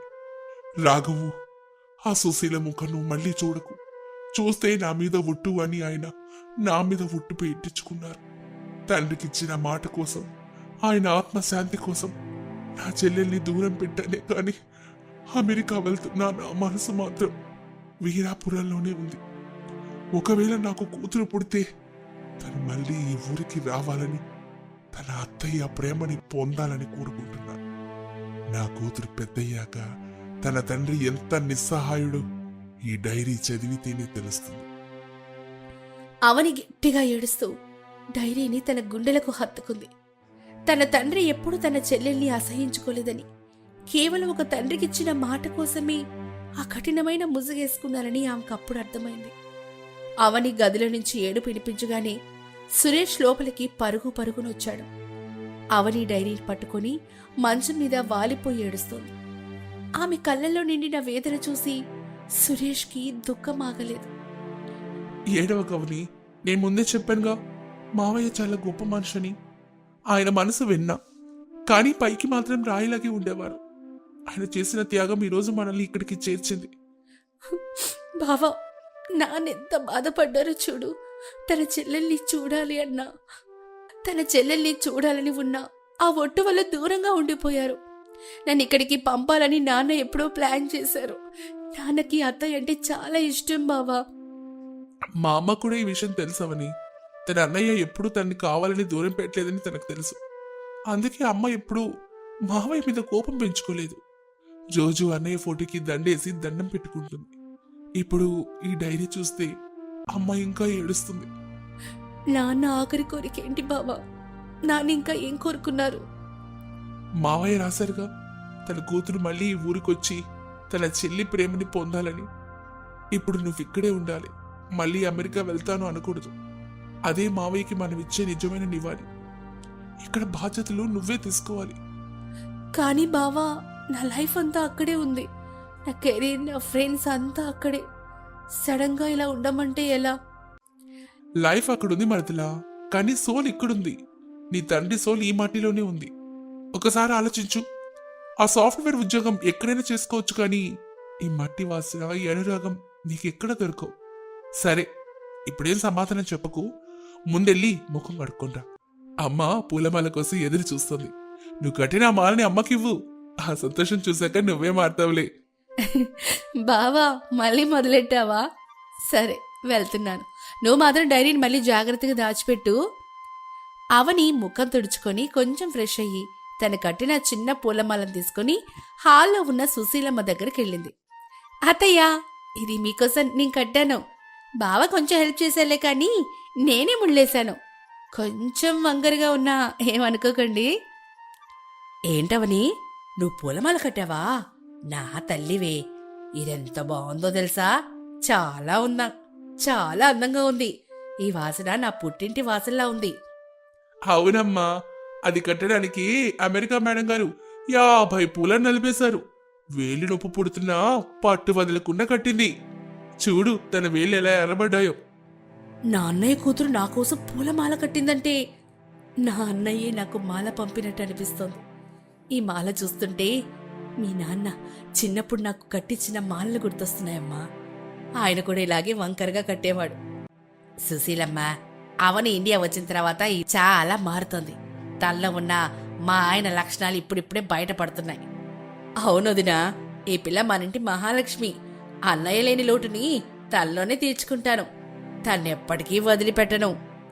డైరీలోని రహస్యం అవని మనసుని బరువు చేసిన అత్తయ్య ప్రేమ ఆ బరువుని తగ్గిస్తోంది. తెల్లవారుజామున వీరాపురం గ్రామంలో మంచు పొగలు ఇంకా వీడని లేదు. సుశీలమ్మ పొయ్యి మీద పాలు కాస్తూ ఇడ్లీ పాత్రను సర్దుతోంది. సాధారణంగా ఈ టైంలో అమెరికాలో గాఢ నిద్రలో ఉండే అవని ఈరోజు మాత్రం తలస్నానం చేసి వంటిట్లోకి మెల్లగా అడుగులేసింది. ఆమె ఒంటి మీద ఉన్న జీన్స్, టాప్స్ అన్నీ మాయమైపోయాయి. జానకమ్మ సూట్ కేసులోంచి తీసిన ఒక కొత్త పట్టు పరికిని మెరుస్తోంది. అవని తల్లి, నువ్వేనా ఇది? ఒక్క నిమిషం నా కళ్ళకి నేనే నమ్మలేకపోతున్నానమ్మా. ఈ పట్టుబట్టల్లో అసలు నువ్వు మహాలక్ష్మిలా ఉన్నావు బంగారు తల్లి. ఈ మార్పేంటి? నీ అమెరికా ఫ్యాషన్ ఏమైంది? ఏం లేదత్తయ్య, డైలీ జీన్స్ వేసుకుంటే బోర్ కొట్టింది. ఇక్కడి వాతావరణానికి మీ ప్రేమకు ఈ డ్రెస్సే కరెక్ట్ అనిపించింది. అయినా ఇది కట్టుకున్నాక నాకేదో తెలియని కొత్త ఫీలింగ్ అత్తయ్య. చాలా కంఫర్టబుల్గా హోమ్లీగా ఉంది. అప్పుడే సురేష్ అక్కడికి వస్తాడు. ఎవరిది? ఎవరు కొత్త హీరోయిన్ షూటింగ్ కోసం మా ఇంట్లోకి వచ్చినట్టుంది. అమ్మా, ఆ అమెరికా కోడలేది? బావా, పొద్దున్నే నీ వెటకారం మొదలెట్టకు. నేనే అవనిని. గుర్తుపట్టలేనంతగా మారిపోయానా ఏంటి? లేక కావాలని ఏడిపిస్తున్నావా? సరే కాని ఎలా ఉన్నాను చెప్పు. బాగున్నావా అని అడిగితే తప్పు మరదలా, అద్భుతంగా ఉన్నానా అని అడగాలి. కానీ ఒకటి, ఈ ఓని ఇలా పక్కకు జారిపోతుంది చూడు, నీకు కట్టుకోవడం కూడా రానట్టుంది. రా, నేనే సెట్ చేస్తాను. మా ఊర్లో ఓని ఎలా వేయాలో నాకంటే బాగా ఎవ్వరికీ తెలీదు. అవని వెనక్కి జరుగుతూ, వద్దు బావా, నా దగ్గరికి రావద్దు. నీ చేతులన్నీ బురదే. అత్తయ్య ఉన్నారు కదా, తను చేస్తారులే. నువ్వెళ్ళి నీ పళ్ళు చూసుకో. పొద్దున్నే నీ అల్లరేంటి? వాడున్నదే నిన్ను అల్లరి పట్టించడానికి తల్లి. వాడు మారడు. రా, ఇలా రా. ఆ పిన్ను ఇక్కడ పెడితే సెట్ అయిపోతుంది. ఇంతకీ ఈరోజు ఇంత త్వరగా ఎందుకు లేచావు? అత్తయ్య, ఈరోజు వంట నేర్చుకోవాలంది. మా అమ్మకి ఎప్పుడు నాన్న ఇష్టమైన వంటలు చేసే టైం దొరికేదే కాదు. అమెరికాలో తన ఆఫీస్ పనులతో ఎప్పుడు బిజీగానే ఉండేది. నాకు ఆ వంటలు నేర్చుకొని అమ్మకి చేసి పెట్టాలంది. నాన్న జ్ఞాపకాల్ని కనీసం వంటలో అయినా రుచి చూడాలత్తయ్యా. నువ్వు వంటింట్లో వంట చేస్తావా? మరదలా, ఇక్కడ వంటింట్లో సాఫ్ట్వేర్ ఉండదు. పొగ సెగలుంటాయి. నీ తెల్లటి కళ్ళు ఎర్రబడతాయి. బావా, నేను చూస్తుంటేనే నాకు గుర్తొస్తోంది. నువ్వు లోపలికి రాకుండా బయట ఉంటే చాలు, నేను అన్నీ నేర్చుకుంటాను. అత్తయ్య, ఫస్ట్ ఏం చేయాలి చెప్పండి. ముందు ఆ పాలు కాగాయి కదా, కాఫీ కలుపుతాం. ఆ పైన ఇడ్లీలు ఎలా వేయాలో చూపిస్తాను. మా అన్నయ్యకి ముద్దపప్పు ఆవకాయ అంటే ప్రాణం తల్లి. రేపు అవి నేర్పిస్తానులే నీకు. చూద్దాం, మన అమెరికా మేడం గారు ఇడ్లీలేస్తారో లేక దోశలేస్తారో. మధ్యాహ్నం సురేష్ పొలానికి వెళ్ళగా అవని తన ఫోన్ మోగడంతో పెరట్లోకెళ్ళింది. అది అమెరికా నుండి ఆమె బెస్ట్ ఫ్రెండ్ శ్వేత చేసిన వీడియో కాల్. ఫోన్లో అవనిని లంగావణిలో చూసి శ్వేత షాక్ అయింది. శ్వేత నోరు తెరిచి ఆశ్చర్యంగా, ఓ మై గాడ్ అవని, ఇదేంటే ఈ గెటప్? ఏదైనా ఫ్యాన్సీ డ్రెస్ కాంపిటీషన్ ఉందా ఏంటి అక్కడ? లేదు శ్వేత, ఇది ఇక్కడి tradition. I'm just trying to be a pakka local అమ్మాయి. బాగుంది కదా? బాగుంది, కానీ నువ్వు మరీ మారిపోయావని. వారం నుంచి అసలు గ్రూప్లో మెసేజెస్ లేదు. అందరూ నీ గురించి అడుగుతున్నారు. ఈ ప్రాజెక్ట్ డెడ్ లైన్ దగ్గరకు వచ్చేస్తోంది. మన మేనేజర్ స్మిత్ నీ గురించి డైలీ అడుగుతున్నారు. అవని ఎప్పుడు వస్తుంది. తన కోడింగ్ మాడ్యూల్స్ ఇంకా పెండింగ్ లోనే ఉన్నాయని టెన్షన్ పడిపోతున్నాడు. ఇక్కడ పనులు చాలా ఉన్నాయి శ్వేత. ఇప్పుడప్పుడే నేను రాలేనని వాళ్ళకు చెప్పేసాయి. నాన్నకు సంబంధించిన కొన్ని పాత డైరీలు నిజాలు కూడా తెలిసాయి. అవి తెలుసుకునేసరికి నాకు ఇక్కడే ఉండాలనిపిస్తోంది. నాన్నిక్కడ ఎందుకు అంత బాధపడ్డారు? ఈ మట్టిలో ఉన్న బంధం ఏంటో నాకు ఇప్పుడిప్పుడే అర్థమవుతోంది శ్వేత. నిజాలా? ఏంటవి? అయినా ఆ ఊళ్ళో నీకు బోరు కొట్టడం లేదా? ఇక్కడ ఇంటర్నెట్ కూడా సరిగ్గా రాదు. ఏసీ లేదు, స్టార్ బక్స్ లేవు. కనీసం మంచి పిజ్జా అయినా దొరుకుతుంది అక్కడ. శ్వేత, ఇక్కడ ఫుడ్ చాలా నేచురల్ గా ఉంటుంది. ఇక్కడ నెట్వర్క్ కంటే మనుషుల మనసుల బంధం చాలా బాగుంది. నాన్న డైరీ చదివాక నాకు అర్థమైంది. ఆయన ఫిజికల్ గా అమెరికాలో ఉన్న ఆయన సోల్ మాత్రం ఇక్కడే ఉండిపోయింది. నేనిప్పుడు ఆ సోల్ కి శాంతి కలిగించాలి. అవని, నువ్వు చాలా ఎమోషనల్ అవుతున్నావు. ఎక్కడ ఆ పల్లెటూరి మట్టి వాసన నీకు అంటుకుంటుందో అని నాకు భయంగా ఉంది. ఆ బావగాడు నిన్ను ఏదో మాయ చేసేస్తున్నట్లున్నాడు. వెంటనే వచ్చి, లేకపోతే నీ కెరీర్ ఇబ్బందుల్లో పడిపోతుంది. కెరీర్ ఎక్కడికి పోదు శ్వేత. స్కిల్స్ ఉంటే ఎక్కడైనా బ్రతికేయచ్చులే. కానీ ఈ ఫ్యామిలీ, ఈ బంధం మళ్ళీ రావు. నేను మళ్ళీ కాల్ చేస్తాను, అత్తయ్య పిలుస్తోంది. అవని ఫోన్ పెట్టే గాని వెనక సురేష్ నిలబడి ఉండడం గమనించింది. ఏంటి మరదలా, అమెరికా నుంచి సాఫ్ట్వేర్ వార్నింగ్ వచ్చేసిందా? అప్పుడే మనసు చలించిపోతుందా? వెళ్ళిపోతావా ఏంటి? చలించడం కాదు బావా, నా బాధ్యతలు అక్కడున్నాయి. కానీ నా మనసు ఇక్కడే ఉండమంటోంది. అది ఎందుకో నాకు అర్థం కావడం లేదు. మనసు చెప్పేది విను మరదలా. సాఫ్ట్వేర్ లో బగ్స్ ఉంటే కోడ్ రాసి ఫిక్స్ చేయొచ్చు. కానీ మనసులో కలిగిన ఈ అనురాగాన్ని డిలీట్ చేయడం నీ వల్ల కాదురా. అదిగో అమ్మ పిలుస్తోంది, మన పల్లెటూరు ఫిల్టర్ కాఫీ తాగి ఆ అమెరికా టెన్షన్ మర్చిపో. ఇలా ఉండగా ఊరి మధ్యలో ఉన్న రచ్చబండ వద్ద బుల్లబ్బాయి తన అనుచరులతో కూర్చొనున్నాడు. అతను ఏదో లోతైన ఆలోచనలో ఉన్నాడు. నిన్న పొలంలో అవని తన్ని అందరి ముందు ఎదిరించిన విషయం అతని ఆహాన్ని దెబ్బతీసింది. ఏరా సాంబు, ఆ రాఘవయ్య కూతురు అమెరికా నుంచి వచ్చి నాకే నీతులు చెప్తుందా? పిల్లకు పొగరు బాగా ఎక్కువైంది. ఆ సురేష్ గాడు తన నెత్తి మీద ఎక్కించుకొని ఊరంతా తిప్పుతున్నాడు. అవును సామి, ఆ పిల్లను చూస్తుంటే మన ఊరి పద్ధతులు పాడైపోతాయని అందరూ అనుకుంటున్నారు. ఆ డ్రెస్సులేంటి, ఆ మాటలేంటి, ఊరి పెద్దలకు గౌరవం ఇవ్వడం అంటే అస్సలే లేదు. ఆ సుశీల ఆ రోజు సత్యంతో పారిపోయినప్పుడే ఈ వంశం పరువు గంగలో కలిసింది. ఇప్పుడు ఈ పిల్ల వచ్చి దాన్ని ఇంకా తగలేస్తుంది. ఆ రాఘవయ్య పేరు మీద ఇక్కడ 10 ఎకరాల పొలం ఇంకా పెండింగ్ లోనే ఉంది. దాన్ని ఎలాగైనా నా పేరు మీదకి రాయించుకోవాలి. ఈ పిల్లను ఊరి నుంచి పంపిస్తేనే అది సాధ్యంరా. మరి ఏం చేద్దాం స్వామి? ఆ సురేష్ గాడు అడ్డుపడతాడు కదా. రేపు ఊరి గుడిలో తిరణాలున్నాయిగా, ఊరంతా అక్కడే ఉంటారు. సరిగ్గా అక్కడే ఆ పిల్లకి అస్సలు సినిమా చూపిస్తారు. తన ప్రవర్తన గురించి అందరి ముందు నిలదీసి ఆ కుటుంబాన్ని అవమానిస్తే ఆరాధించుకొని వాళ్ళే అమెరికా వెళ్ళిపోతారు. ఆ తర్వాత పొలం పని నేను చూసుకుంటాను. మరుసటి రోజు ఊరి గుడిలో పెద్ద జాతర. సుశీలమ్మ, జానకమ్మ తెల్లవారుజామునై పూజా సామాగ్రితో హడావిడి చేస్తున్నారు. అవని కూడా ఈసారి కష్టపడి తన పట్టు చీర కట్టుకుని తయారైంది. బావా, ఈ చీర చాలా హెవీగా ఉంది. పట్టు చీర కట్టుకుని నేను ఈ బుల్లెట్ మీద ఎలా కూర్చోవాలి? ఎక్కడైనా టైర్లో చిక్కుకుపోతుందా? లేక నేను పడిపోతానా? అబ్బబ్బబ్బా, పడిపోవులే. నా భుజం మీద గట్టిగా చెయ్యేసుకో, లేకపోతే నా షర్ట్ పట్టేసుకో. అంతగా భయం అనిపిస్తే నన్ను గట్టిగా హక్ చేసుకో. నాకైతే ఏ అభ్యంతరం లేదు. ఛీ, ఈ శకలే కొంచెం తగ్గించుకుంటే మంచిది. సరే మేడం. గుడి వద్ద ఊరి జనమంతా గుమిగూడారు. మేళతాళాలు, కోలాహలం మధ్య వాతావరణం సందడిగా ఉంది. అనూహ్యంగా బుల్లబ్బాయి అందరి మధ్యలో నిలబడి గట్టిగా మాట్లాడుతున్నాడు. సరిగ్గా సుశీలమ్మ కుటుంబం అక్కడికి చేరుకోగానే అతను తన మాటలు అప్పి వాళ్ల వైపు వెటకారంగా చూశాడు. ఇదిగో వచ్చారు మన ఊరి మహారాజులు. అమెరికా నుంచి దొరసాన్ని తెచ్చుకున్నారు.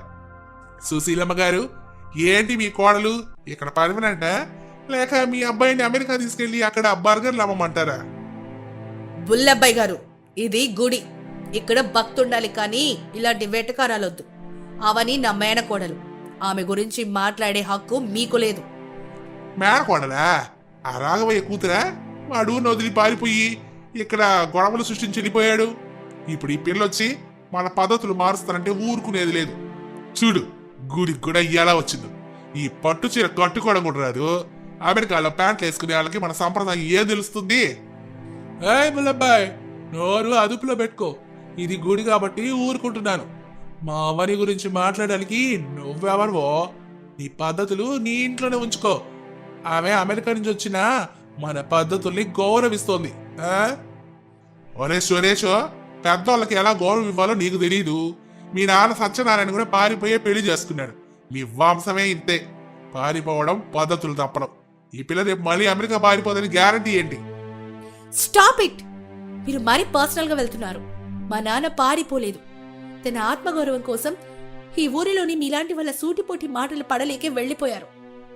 ఇక అత్తయ్య పెళ్లి విషయానికొస్తే ప్రేమించి పెళ్లి చేసుకోవడం తప్పేం కాదు. మీలాంటి వాళ్ళ సంకుచిత ఆలోచనల వల్లే ఇక్కడ బంధాలు విడిపోతున్నాయి. చూసారా ఊరి జనం, ఈ పిల్ల మన సాంప్రదాయాలను, మన పెద్దల మాటలు తప్పుపడుతోంది. అమెరికాలో అన్ని స్వేచ్ఛగుంటాయిగా, ఇక్కడ కూడా అలాగే చేయాలని చూస్తోంది. ఇలాంటి వాళ్ళని గుడిలోకి రానివ్వకూడదు. ఇది మన ఊరి పవిత్రతకి భంగం. ఊరి జనం కొందరు బుల్లబ్బాయి మాటలకు ప్రభావితం అవుతూ ఉండడం చూసి అవనికి కోపం వచ్చేసింది. కాని ఆమె సంయమనం కోల్పోకుండా చాలా హుందాగా మాట్లాడింది. బుల్లబ్బాయి గారు, భక్తి అంటే మనసులో ఉంటుంది. నేను పట్టుచీర కట్టుకున్నానంటే అది నా అత్తయ్య మీదున్న గౌరవంతో. మీరంటున్న ఈ పద్ధతులు మనుషుల మధ్య ద్వేషాన్ని పెంచకూడదు. నాన్న తన డైరీలో రాశారు, వీరాపురం ప్రజలు చాలా మంచివాళ్ళని, వాళ్ళకి ఆత్మీయత ఎక్కువ అని. కానీ మీలాంటి ఒకరిద్దరి వల్లే ఈ ఊరికి చెడ్డ పేరు వస్తోంది. నేనిక్కడ ఎవరిని గౌరవించడం లేదని మీరెలా చెప్తారు? చూడు బుల్లబ్బాయ్, అవని చెప్పింది అక్షరాల సత్యం. నీ దగ్గర అధికారం ఉండొచ్చు, డబ్బు ఉండొచ్చు, కానీ ఎదుటి వాళ్ళని అవమానించే హక్కు లేదు. మా అమ్మని నాన్నని ఏమైనా అంటే నేను ఊరుకోను. ఆమె అమెరికా నుంచి వచ్చిన ఈ మట్టిలోని రైతు బిడ్డ. కాదండమ్మా, మనం పూజ చేసుకుందాం. వీడి మాటలు పట్టించుకోవద్దు. బుల్లబ్బాయి మొహం నల్లగా అయిపోయింది. ఊరి జనం మెల్లగా ఒకరి ముఖం ఒకరు చూసుకొని అవని ధైర్యాన్ని మెచ్చుకున్నారు. అవును బుల్లబ్బాయ్, ఆ అమ్మాయి చెప్పింది నిజమే. అనవసరంగా గొడవ చేయకు. తను మన ఊరు అమ్మాయి కదా, పద్ధతులు కాలంతో పాటు మారుతుంటాయి. ఆ అమ్మాయికున్న సంస్కారం మనకు కూడా ఉండాలి. పూజ ముగిశాక అందరూ ఇంటికి బయలుదేరుతారు. అవని కళ్ళలో ఒక విధమైన గెలుపు కనిపిస్తోంది. సురేష్ ఆమె వైపు గర్వంగా చూస్తున్నాడు. ఆమె తన తండ్రి పరువును ఎలా కాపాడిందో చూసి అతను మురిసిపోయాడు. రాత్రి భోజనాలు ముగిశాక వీరాపురం అంతా ప్రశాంతంగా ఉంది. అవని ఇంటి అరుగు మీద కూర్చొని ఆకాశంలోని వెన్నెలను, నక్షత్రాలను చూస్తోంది. సురేష్ మెల్లగా కాఫీ గ్లాస్తో వచ్చి పక్కన కూర్చున్నాడు. ఏంటి మరదలా, గుడిలో ఆ బుల్లబ్బాయికి అదిరిపోయే రేంజ్లో సమాధానం చెప్పావు? నాకు నిజంగా చాలా గర్వంగా అనిపించింది తెలుసా. నీ తెలుగు స్లాంగ్ కూడా భలే ఉంది. కానీ ఒకటి తెలుసా బావా, ఆ బుల్లబ్బాయి లాంటి వాళ్ళు అమెరికాలో కూడా ఉంటారు. వాళ్ళకి అర్థమయ్యే భాషలో లాజికల్గా చెప్తేనే వాళ్ళ దారిలోకి వస్తారు. అవును, కానీ నువ్వు ఒకటి గమనించావా? నువ్వు పట్టు చిల్ల చాలా అందంగా ఉన్నావు. ఆ కోపం కూడా నీ ముఖానికి ఒక గ్లో తెచ్చిందనుకో. నీ కళ్ళలో ఉన్న ఫాయి చూసి బుల్లబ్బాయి గాడు గజ్జ గజ్జ ఒడిగిపోయాడు. బావా మళ్ళీ ఐస్ చేయకు. నేనొకటి సీరియస్గా డిసైడ్ అయ్యాను. ఈరోజు గుడిలో జరిగిన దాన్ని బట్టి నాకు ఒక విషయం అర్థమైంది. ఏంటది? మళ్ళీ అమెరికా వెళ్తున్నావా? ఫ్లైట్ టికెట్ బుక్ చేసుకున్నావా? అబ్బా లేదు, నాన్న పేరు మీద ఉన్న ఆ 10 ఎకరాల పొలాలను నేను డెవలప్ చేయాలి. నేను ఇక్కడే ఉండి మోడర్న్ టెక్నాలజీతో వ్యవసాయం చేస్తాను. నిజంగా నావని? అంటే నువ్వు ఇక్కడే ఉంటావా? మన వీరాపురంలోని ఆ సాఫ్ట్వేర్ ఉద్యోగం ఏమైపోతుంది? అవని సురేష్ కళ్ళలోకి చూస్తూ, ఉంటాను బావా, ఇక్కడి నుంచి కూడా నేను వర్క్ ఫ్రమ్ హోమ్ చేసుకోవచ్చు. కానీ ఒక కండిషన్. ఏంటది? నాకు నువ్వు వ్యవసాయం నేర్పించాలి, ట్రాక్టర్లు తోలడం నేర్పించాలి. అండ్ ముఖ్యంగా నీ వెంటకారం అల్లని కొంచెం తగ్గించుకోవాలి. నేను రైతు బిడ్డగా మారేదాకా నాకు తోడుగా ఉండాలి. అలా తగ్గిస్తే నేను సురేష్ ఎలా అవుతుంది మరదలా? సరే, ట్రాక్టర్ పాఠాలు రేపటి నుంచి మొదలు. మన అమెరికా కోడలు ఇక వీరాపురం రైతు బిడ్డ అవ్వబోతోంది. రేపొద్దున రెడీగా ఉండు, బురదలోకి దిగాలి. అవని నవ్వింది. ఆ నవ్వులో అమెరికా మెరుపు కంటే పల్లెటూరి స్వచ్ఛత ఎక్కువగా ఉంది. జానకమ్మ, సుశీలమ్మ లోపల చాటుగా ఉండి వీళ్ళ మాటలు విని ఒకరినొకరు చూసుకుని ఆనందంతో కన్నీళ్లు పెట్టుకున్నారు. రాఘవయ్య ఆత్మశాంతి చేకూరే రోజు త్వరలోనే ఉందని వాళ్ళకు అర్థమైంది. తెల్లవారుజామున వీరాపురం అంతా ఇంకా మంచులోనే ఉండగానే సుశీలమ్మ ఇంట్లో మాత్రం టెన్షన్ మొదలైంది. సుశీలమ్మ పూజ గదిలో దీపం పెట్టి ఏడుస్తోంది. జానకమ్మ ఆమెను ఓదార్చడానికి ప్రయత్నిస్తోంది. అప్పుడు సుశీలమ్మ కన్నీళ్లతో, వదినా, అన్నయ్య ఆఖరి గుర్తు ఆ 10 ఎకరాలు. దాని మీద కూడా బుల్లబ్బాయి గాడు కన్ను పడిందా? అన్నయ్య ఉన్నప్పుడు వాడికి ఒక్క మాట అనే ధైర్యం లేదు. ఇప్పుడు అన్నయ్య లేడని ఇలాంటి నీచమైన పనులు చేస్తున్నాడు. బాధపడకు సుశీల, మా ఆయన నాకు తెలిసి పొలంకి సంబంధించి డాక్యుమెంట్స్ సరిగ్గానే చేయించుంటారు. ఆ పొలం మన తాతల నాటిది. వాడు ఎన్ని కుట్రలు చేసినా నిజం దాగదు కదా. అత్తయ్య, ప్లీజ్ ఏడవకండి. వాడికి కావాల్సింది మనల్ని బాధ పెట్టి ఏడిపించడమే. మనం భయపడితే వాడికి ఇంకా రెచ్చిపోతాడు. నేను రాత్రంతా నాన్న పాత ఫైల్స్ అన్నీ చెక్ చేశాను. నాన్న అమెరికాలో కూడా వీటికి సంబంధించిన స్కాన్ కాపీస్ దాచారు. అవునమ్మా, మన అమెరికా మేడం దగ్గర లేని సాక్ష్యం అంటూ ఉండదు. వాడు కోర్టు స్టే తెస్తే మనం దానికి కౌంటర్ దాఖలు చేద్దాం. ఈరోజు ఎలాగైనా పట్నం వెళ్ళి పెద్దలాయన్ని కలుద్దాం. అవును బాబు, మన ఊరి లాయర్ కృష్ణయ్య గారు ఉన్నారుగా, ఆయనకి ముందు కలుద్దాం. ఆయనకి మన కుటుంబం అంటే చాలా గౌరవం ఉంది. బావా, మనం వెంటనే బయలుదేరాలి. టైం వేస్ట్ చేయొద్దు. లాయర్ దగ్గరికి వెళ్ళేటప్పుడు అన్ని ఒరిజినల్ డాక్యుమెంట్స్ తీసుకెళ్దాం. సురేష్ తన పాత కారులో అవనిని వాళ్ళ నాన్నని తీసుకుని పట్నం బయలుదేరాడు. దారిలో అవని తన ల్యాప్టాప్ లో ఏదో సర్చ్ చేస్తుంది. ఏంటి మరదలా, ఆ డబ్బాలు ఇంకేం వెతుకుతున్నావు? లాయర్కి ఏం చెప్పాలో అందులో రాసుందా? బావా, దీన్ని డబ్బా అనరు, ల్యాప్టాప్ అంటారు. నేనిక్కడ ల్యాండ్ లాస్ గురించి చదువుతున్నాను. నోటీసులో వాళ్ళు లిటిగేషన్ అని మెన్షన్ చేశారు కదా, దానికి విరుగుడేంటో వెతుకుతున్నాను. అబ్బో, అన్ని ఆ డబ్బులని ఉంటే ఇక లాయర్కి ఫీజు ఎందుకు మరదలా? నువ్వే నల్ల కొట్టేసుకుని వాడిని కడిగేయచ్చు కదా. ఒరే సురేష్, అల్లరాపి డ్రైవింగ్ మీద దృష్టి పెట్టు. ఆ గుంతలు చూడరా నానా. ఈ రోడ్లు మనం పొలం కంటే దారుణంగా ఉన్నాయి. అయినా నా పక్కన అమెరికా మరదలుండగా నాకెందుకు భయం? ఇదిగో అవని, ఆ జీపీఎస్ ఆన్ చేయి. పట్టణంలో గల్లీలు నాకు సరిగ్గా తెలియవు. సరే బావా, కానీ ఒకటి, నేను చెప్పిన దారిలోనే వెళ్ళు. నీ షార్ట్ కట్లు ఇక్కడొద్దు. సరే సరే, అంతా నీ మాటే వింటాను కానీ పట్టణం వెళ్ళాక నాకు ఒక మంచి ఐస్ క్రీమ్ తినిపించు మరదలా, అమెరికా స్టైల్లో. డీలోకి బావా, నువ్వు నన్ను లాయర్ దగ్గరికి సేఫ్ గా తీసుకెళ్తే నీకు ఐస్ క్రీమ్ కాదు, పెద్ద పిజ్జాని ఇప్పిస్తాను, సరేనా? దారిలో సురేష్ తన అల్లరితో అందరినీ నవ్విస్తూ టెన్షన్ తగ్గించడానికి ప్రయత్నించాడు. పట్నంలో సీనియర్ లాయర్ సాంబశివరావు గారి ఆఫీస్కి చేరుకున్నారు. ఆయన చాలా స్ట్రిక్ట్ గా ఉంటారని పేరు. సురేష్, అవని ఆ నోటీస్ ని లాయర్ గారికి చూపించారు. ఆ లాయర్ నోటీస్ చూసి, ఇది కొంచెం ఇబ్బందికరమైన కేసమ్మా. మీరు పొలం రికార్డుల్లో కొన్ని పేజీలు మాయం చేశారని వాళ్ళు క్లెయిమ్ చేస్తున్నారు. రాఘవయ్య గారు ఈ పొలం కొన్నప్పుడు ఉన్న సాక్షులు కూడా ఇప్పుడు లేరు. సార్, అది మా వంశ పారంపర్య ఆస్తి. దాన్ని అక్రమం అనడం ఏంటి? సార్ ఒక్క నిమిషం, నాన్ అమెరికాలో ఒక సేఫ్ డిపాజిట్ బాక్స్ లో 1980s నాటి ఒరిజినల్ సేల్ డీడ్ ఒకటి ఉంచారు. దాని డిజిటల్ కాపీ నా దగ్గర ఉంది. ఇదిగోండి చూడండి. అవని తన ల్యాప్టాప్ లో క్లియర్ గా ఉన్న డాక్యుమెంట్స్ చూపించింది. అందులో బుల్లబ్బాయి తండ్రి సంతకం కూడా ఉంది. ఓ వావ్, ఈ డాక్యుమెంట్ ఉంటే చాలమ్మా. వాళ్ళు చేసిన కుట్ర ఇక్కడే బయటపడిపోతుంది. బుల్లబ్బాయి తండ్రి ఈ భూమిని రాఘవయ్య గారికి అప్పగించినట్లు ఇందులో స్పష్టంగా ఉంది. వాడు ఫోర్జరీ చేశాడని మనం ఈజీగా నిరూపించొచ్చు. చూసారా సార్, మా మరదలంటే మామూలు అమ్మాయి కాదు, తెలివితేటలంటే ఇవే. అవును సురేష్, ఈ అమ్మాయి ప్రిపరేషన్ చూస్తుంటే నేనే ఆశ్చర్యపోతున్నాను. సరే, రేపు నేను కోర్టులో కౌంటర్ ఫైల్ చేస్తాను. స్టే ఆర్డర్ వెనక్కి తీసుకోవడం గ్యారంటీ. అవని ముఖంలో విజయం తాలూకా చిరునవ్వు కనిపించింది. పని పూర్తయ్యాక ముగ్గురు తిరిగి ఇంటికి బయలుదేరారు. కారులో వాతావరణం కొంచెం ప్రశాంతంగా ఉంది. అవని తల్లి, ఈ రోజు నువ్వు మా అందరి పరువు కాపాడావమ్మా. రాఘవయ్య బావకి నువ్వు నిజమైన వారసురాలివని నిరూపించుకున్నావు. మావయ్య, నానంటే నాకు గౌరవం. ఆయన ఆస్తిని ఎవరికి అక్రమంగా చెందనివ్వను. నానా, ఇప్పుడు ల్యాండ్ గొడవ సెటిల్ అయింది కదా, ఇక మన ఇంట్లో జరగాల్సిన అసలు కార్యం గురించి మాట్లాడవా? ఏంటదిరా? అదే నాన్న, పెళ్ళి అంటే పెళ్ళి. అమెరికా మరదల్ని మన పెళ్లిటూరు కోడలుగా ఎప్పుడు మార్చుకుందాం? అవని ఒక్కసారిగా సిగ్గుపడి కిటికీలో నుంచి బయటకు చూసింది. అవని, సురేష్ అడుగుతున్నది అల్లరిగానైనా అది నా మనసులో మాట కూడా. నాకు ఉన్న కోరిక కూడా మీ ఇద్దరి పెళ్లి చూడటమే. సురేష్ కొంచెం అల్లరివాడే కావచ్చమ్మా, కానీ వాడికి నీ మీద ఉన్న ప్రేమ గౌరవం నాకు తెలుసు. నువ్వేమంటావు తల్లి? అవని కాసేపు మౌనంగా ఉంది. మావయ్య, నేనిక్కడికి వచ్చినప్పుడు కేవలం వారం రోజులే ఉండి వెళ్ళిపోదామనుకున్నాను. కానీ ఇక్కడ మనుషులు, ఈ మట్టి, ముఖ్యంగా అత్తయ్య ప్రేమ నన్ను కట్టిపడేశాయి. ఇక బావ విషయానికొస్తే... ఏంటి వరదలా, నా గురించి ఏదో చెప్పబోతున్నావు? సురేష్ కళ్ళల్లోకి అవని చూస్తూ, బావా, నీ అల్లరి వల్ల నాకు చికాకు వస్తుంది.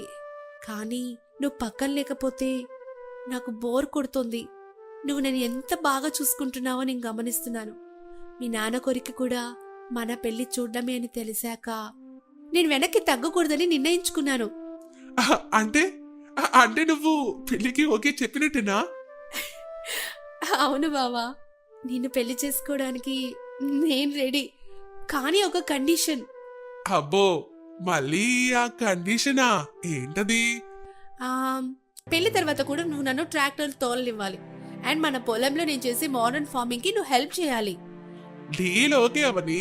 నువ్వు ట్రాక్టర్ తోలుతుంటే నేను నీ పక్కన కూర్చొని విసనకర్త గాలిపను, అది చాలు నాకు. సత్యనారాయణ గారు ఆనందంతో కళ్ళల్లో నీళ్లు తెచ్చుకున్నారు. ముగ్గురు నవ్వుకుంటూ ఇంటికి చేరుకున్నారు. ఇంటికి రాగానే సుశీలమ్మ, జానకమ్మ ఎదురు చూస్తున్నారు. సత్యనారాయణ గారు పెళ్లి వార్త చెప్పగానే ఇల్లు ఒక్కసారిగా పండగ వాతావరణంగా మారిపోయింది. సుశీలమ్మ, తల్లి, నీ మాటతో నా కడుపు నిండిపోయిందమ్మా. నా అన్నయ్య ఆత్మకి ఈరోజు శాంతి చేకూరుతుంది. నువ్వు నా కోడలివి అవుతున్నావంటే అంతకంటే ఎక్కువ దేవుణ్ణి నేను ఏమీ కోరుకోను. అవును సుశీలమ్మ, ఈ పెళ్లి చూసి మా ఆయన పైనుంచి మురిసిపోతారు. అమ్మా, ఇక పెళ్లి పనులు మొదలు పెట్టండి. రేపే ముహూర్తాల కోసం బ్రహ్మయ్య గారిని పిలవండి. మన అమెరికా కోడలకి వీరాపురం స్టైల్లో పెళ్లి ఎలా ఉంటుందో చూపించేద్దాం. అత్తయ్య, పెళ్లి సింపుల్గా జరిగితే చాలు. మన పొలం గొడవ పూర్తిగా సెటిల్ అయ్యాక పెళ్లి చేసుకుందాం బావా. అలాగే తల్లి, రేపు కోర్టులో స్టే వెనకొస్తే అదే మనకి పెద్ద గిఫ్ట్. ఆ రాత్రి అందరూ కలిసి భోజనం చేశారు. సురేష్, అవనిల మధ్య చిలిపి సంభాషణలు, హాస్యాలు పల్లెటూరు రాత్రిని మరింత అందంగా మార్చాయి. అందరూ పడుకున్నాక అర్ధరాత్రి సమయంలో సురేష్ ఇంటి గేటు వద్ద ఎవరో అడుగుల శబ్దం వినిపించింది. సురేష్ మెల్లిగా లేచి కిటికీలో నుంచి చూశాడు. ఒక వ్యక్తి ఇంటి గేటు వద్ద నిలబడున్నాడు. అతను సురేష్ కంట పడగానే మెల్లగా వెనక్కివెళ్ళిపోయాడు. సురేష్కు అనుమానం వచ్చి బయటకెళ్ళాడు. కాని అక్కడ ఎవరూ లేరు. గేటు మీద ఒక చిన్న లెటర్ ఉంది. అప్పుడు సురేష్ తనలో తానే, ఇదేంటి ఈ టైంలో ఇక్కడెవరుంటారబ్బా? బుల్లబ్బాయి మనుషులా? సురేష్ ఆ లెటర్ తీసుకుని లోపలికొచ్చి చదివాడు. చదవగానే అతని ముఖం తెల్లబారిపోయింది. మరుసటి రోజు ఉదయం అందరూ కాఫీ తాగుతూ ఉండగా బుల్లబ్బాయి తన అనుచరులతో ఒక కొత్త వ్యక్తితో కలిసి ఇంటికొచ్చాడు. ఆ వ్యక్తి చూడ్డానికి ఒక విదేశీ లాయర్లాగా ఉన్నాడు. ఏరా సురేష్, నేను ఆ పట్నం వెళ్ళి ఏదో సాక్ష్యం తెచ్చానని మురిసిపోతున్నావా? అదిగో ఆయన ఎవరో చూడు, అమెరికా నుండి వచ్చారు. ఎవరైనా? హలో, నా పేరు స్టీఫెన్. నేను రాఘవయ్య గారి అమెరికా లాయర్ని. మీరు నాన్న లాయరా? ఇక్కడికెందుకు వచ్చారు? అవని, నీకు ఒక విషయం తెలియాలి. రాఘవయ్య గారు పోయే ముందు ఒక వీలునామా రాశారు. అందులో ఆయన తన ఆస్తి నీ పేరు మీద రాశారు. కానీ అందులో ఒక చిన్న క్లాజ్ ఉంది. ఏంటా క్లాజ్? రాఘవయ్య గారు అమెరికాలో ఒక పెద్ద కంపెనీలో పార్ట్నర్. ఆయనకి తెలియకుండా ఒక కొన్ని చోట్ల అక్కడ కొన్ని కోట్ల రూపాయలు అప్పు ఉంది. ఆ అప్పు తీర్చాలంటే ఈ 10 ఎకరాల పొలం అమ్మాల్సింది. ఆ మాటలు విని అందరూ ఒక్కసారిగా షాక్ లో ఉండిపోయారు. అవని కళ్ళల్లో నీళ్లు తిరిగాయి. ఏనావా సురేష్, ఇప్పుడు ఆ పొలం నీది కాదు, అవనిది కాదు, అది అప్పుల్లో ఉంది. నేను అప్పు తీర్చి ఆ పొలాన్ని కొనుక్కోడానికి రెడీగా ఉన్నాను. నువ్వు ఎక్కడికి వెళ్ళినా ఇప్పుడు ప్రయోజనం లేదు. ఇది అబద్ధం. నానెప్పుడు అప్పులు చేయలేదు. మీరెవరో గాని అబద్ధం చెప్తున్నారు. లేదు అవని, ఇది రాఘవయ్య గారి అసలు వీలునామా. ఇందులో రాఘవయ్య గారి సంతకం మాత్రమే కాదు, ఇంకొకరి సంతకం కూడా ఉంది. అది ఎవరో చూడు. అవని ఆ పేపర్ తీసుకోగానే ఆమె చేతులు వణికిపోయాయి. ఆ సంతకం చూసి ఆమె నోట మాట రాలేదు. అమ్మా, ఇది నీ సంతకమ్మా? అవని జానకమ్మ వైపు చూసింది. జానకమ్మ తలదించుకుని ఏడవడం మొదలుపెట్టింది. అమ్మ చెప్పు, నాన్న కప్పుందా? నువ్వెందుకు సంతకం చేశావు? అవని, రాఘవయ్య గారికి ఒక రహస్యం ఉంది. అది నీకు తెలిస్తే నువ్వు తట్టుకోలేవని నేను దాచానమ్మా. అందరూ ఒక్కసారిగా నిశ్శబ్దమైపోయారు. సత్యనారాయణ గారి ఇంట్లో గాలి కూడా భారంగా అనిపిస్తోంది. స్టీఫెన్ చేతిలోని కాగితాలు చూస్తూ అవని విగ్రహంలా నిలబడిపోయింది. సురేష్ ఆవేశంతో ఊగిపోతున్నాడు. బుల్లబ్బాయి మొహంలో ఒక వికృతమైన గెలుపు చిరునవ్వు కనిపిస్తోంది. అమ్మా, మళ్ళీ అడుగుతున్నాను, ఈ సంతకం నీదేనా? నాన్న నిజంగానే అప్పులు చేశారా? మనం అమెరికాలో అంత విలాసంగా బ్రతికింది ఈ అప్పులతోనా? అవని, నేను నీకు ఏ ముఖం పెట్టుకొని చెప్పాలి తల్లి? నీకన్నీ ఉన్నతమైనవి ఇవ్వాలని మీ నాన్న పడిన ఆరాట నాకు తెలుసమ్మా. కానీ ఆ అప్పులు మన లగ్జరీ కోసం కాదు. అబ్బో, ఇక చాలా ఆపండి సెంటిమెంట్ డ్రామాలు. సొంతగా నీది అని ఒప్పుకున్నావు కదా. స్టీఫెన్ గారు చెప్పింది తిన్నారు కదా. ఈ ఆస్తి ఇప్పుడు అప్పుల్లో ఉంది. దీని వేల వేస్తే మీ పరువు బజార్లో పడుతుంది. అందుకే నేను ఒక ఆఫర్ ఇస్తున్నాను. ఈ 10 ఎకరాలు నాకు రాసిచ్చేయండి. మీ అప్పులన్నీ నేనే తీర్చేస్తాను. ఏయ్ బుల్లబ్బాయ్, నోరు అదుపులో పెట్టుకో. మా అప్పు మేమే తీర్చుకుంటాం. నీ కన్ను మా పొలం మీద పడిందని మాకు తెలుసు. ఈ డ్రామా అంతా నువ్వు ఆడింది కదా. మిస్టర్ సురేష్, ఇది లీగల్ మ్యాటర్. రాఘవయ్య గారు అమెరికాలో గ్రీన్ టీ కంపెనీలో ఇన్వెస్ట్ చేశారు. అది లాస్ అయింది. ఆ మనీ బ్యాంక్ నుంచి లోన్ తీసుకున్నారు. ఇక్కడ ఉన్న ఈ డాక్యుమెంట్స్ అన్ని జెన్యూన్. జానకమ్మ గారు దీనికి witness. Stephen, green tech company దివాలా తీసింది 2 ఏళ్ల క్రితం.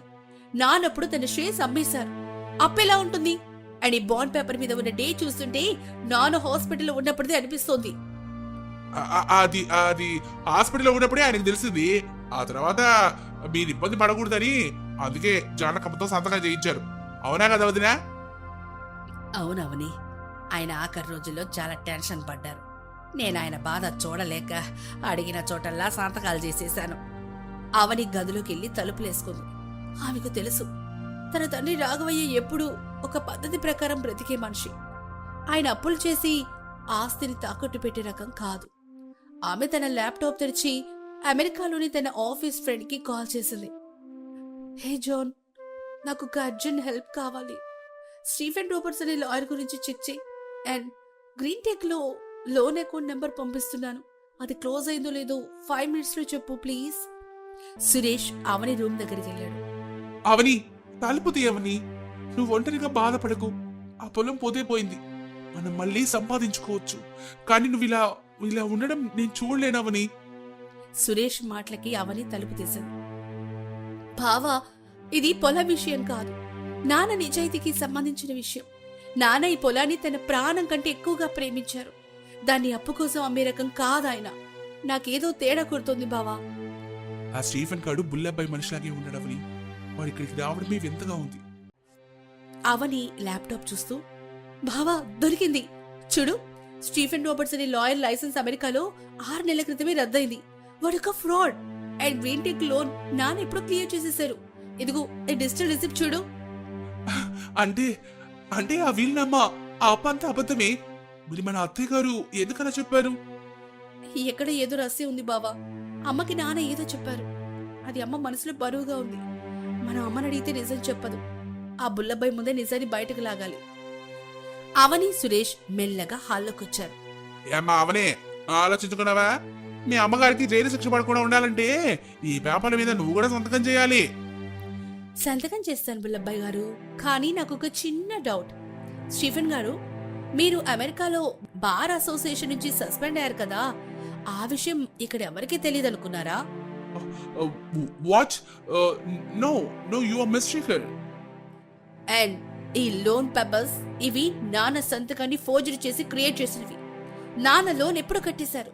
ఇదిగో నా బ్యాంక్ స్టేట్మెంట్. ఎప్పుడు చెప్పు బుల్లబ్బాయి గారు, ఫోర్జరీ కేసులో మీరు ఈ స్టీఫెన్ గారు ఇద్దరు జైలుకి వెళ్తారా లేక నిజం చెప్తారా? ఏంటి ఏమంటున్నావు వదినా? వీరేదో వాగుతున్నారు చూడు. నువ్వు చెప్పు నిజమేంటో. చాలు బుల్లబ్బాయి గారు, ఇక నేను దాచలేను. అవని, నన్ను క్షమించు తల్లి. మీ నాన్నకు అప్పున్న మాట నిజమే గాని అది బ్యాంకు కాదు, అది మీ అత్తయ్య సుశీలమ్మకి. అందరూ ఒక్కసారిగా నిశ్శబ్దమైపోయారు. సుశీలమ్మ ఆశ్చర్యంతో నోరెళ్ళబెట్టింది. నాకా? అన్నయ్య నాకేం అప్పున్నాడు వదినా? రాఘవయ్య గారు ఆ రోజు నిన్ను పంపించేటప్పుడు తండ్రి పరువు కోసం నిన్ను దూరం పెట్టారు గాని నీ వాటా ఆస్తిని ఆయన తన పేరు మీద ఉంచుకోవడం తనకిష్టం లేదు. అందుకే అమెరికాలో ఆయన సంపాదించిన దాంట్లో సగం నీ పేరు మీద డిపాజిట్ చేస్తూ వచ్చారు. అది ఇప్పుడు కోట్ల రూపాయలైంది. అంటే నాన్న అత్తయ్య కోసం డబ్బు దాచారా? అవునమ్మా, కాని ఆయన రాసిన వీలునామాలు ఒకటుంది. అవని ఊరికొచ్చి సుశీలమ్మ ప్రేమను పొంది తన తప్పును తెలుసుకున్న రోజే ఆ డబ్బుని సుశీలమ్మకి అప్పగించాలని రాశారు. ఆ విషయం నాకు తెలుసు, కాని బుల్లబ్బాయికి ఎలాగో తెలిసి ఆ డబ్బుని తనే కొట్టేయాలని నాన్నకి అప్పుందని నన్ను భయపెట్టాడు. నువ్విక్కడ ఉండవని, నీకు ఈ ఆస్తి అక్కర్లేదని నాన్న సంతకం ఫోర్జరీ చేసి నన్ను ఒప్పించాడు. అప్పుడు సురేష్ బుల్లబ్బాయి దగ్గరికెళ్ళి, ఓహో, ఇది నీ కుతంత్రం. మావయ్య దాచిన ప్రేమను కూడా నువ్వు అప్పుగా మార్చేసావా బుల్లబ్బాయ్? ఎంతటి నీచమైన పని రానిది. అది నేను ఈ ఊరి క్షేమం కోసమే అంటూ భయంతో వెనక్కి తగ్గుతూ బుల్లబ్బాయి అన్నాడు. చాలు బుల్లబ్బాయ్, మమ్మల్ని విడగొట్టాలని చూసావు, కానీ రాఘవయ్య గారి ప్రేమ మమ్మల్ని కలిపింది. ఇప్పుడే పోలీసులకి ఫోన్ చేస్తాను. ఆ స్టీఫెన్ నిన్ను లోపలేస్తేనే బుద్ధి వస్తుంది. స్టీఫెన్ పరుగు పరుగున బయటికెళ్ళిపోయాడు. బుల్లబ్బాయి కాళ్ల బేరనకొచ్చాడు. కాసేపటికి పోలీసులొచ్చి బుల్లబ్బాయిని తీసుకెళ్లారు. బుల్లబ్బాయిని పోలీసులు తీసుకెళ్లిన తర్వాత ఇంట్లో వాతావరణం ప్రశాంతంగా ఉంటుంది. సుశీలమ్మ కన్నీళ్లతో రాఘవయ్య ఫోటో దగ్గరికెళ్ళింది. అన్నయ్య, ఎంతటి మహారాజు అయ్యా నువ్వు. నన్ను దూరం పెట్టావని ఏడ్చాడు, కానీ నా కోసం, నా కొడుకు కోసం నువ్వెంత దాచావా? నీ ప్రేమ ముందు ఈ కోట్లు ఎంత అన్నయ్యా? సుశీలమ్మ, ఆయన నీ మీద కోపంతో లేరు. తన తండ్రికి ఇచ్చిన మాట కోసం నలిగిపోయారు. అత్తయ్య, నాన్న డైరీలో ఉన్నది ఇదే. తన చెల్లెలకి న్యాయం చేయాలని ఆయన ఆశపడ్డారు. ఈ 10 ఎకరాల పొలం, ఆ డబ్బు అన్ని నీవే అత్తయ్యా. వద్దు తల్లి, ఆ డబ్బుతో మనం ఈ ఊరిని డెవలప్ చేద్దాం. అన్నయ్య పేరు మీద ఒక హాస్పిటల్ కడదాం. మాకు నీ ప్రేమ ఉంటే చాలమ్మా. చూసారా మా మావయ్య ఎంత స్కెచ్ చేశాడో. అటు చెల్లికి న్యాయం చేశాడు, ఇటు నాకు ఒక ఫారెన్ కోడలు ఇచ్చారు. మావయ్య, యు ఆర్ గ్రేట్. అప్పుడు అందరూ నవ్వుకున్నారు. జానకమ్మ మనసులోని భారం తగ్గిపోయింది. కొన్ని రోజుల తర్వాత వీరాపురం గ్రామం అంతా పండుగలా ముస్తాబైంది. పచ్చని తోరణాలు, మేళతాళాలు, ఊరంతా బంధువులు. సురేష్ అవనిల పెళ్లి వేడుక కన్నుల పండుగగా జరుగుతోంది. సురేష్, ఏంటి వరదలా, అమెరికాలో వైట్ వెడ్డింగ్ చేసుకుందామన్నావు? ఇప్పుడు ఈ పట్టు చీర, ఈ నగలు ఎలా ఉన్నాయి? బావా, ఆ వైట్ వెడ్డింగ్ లో ఈ కలర్ ఉండదు కదా బావా. ఈ ముత్యాల తలంబ్రాలు, ఈ మంత్రాలు మనసుకి ఒక రకమైన తృప్తినిస్తున్నాయి. అమెరికాలో డాలర్లుండొచ్చు, కానీ ఇక్కడున్నంత ప్రేమ నాకక్కడ దొరకదు.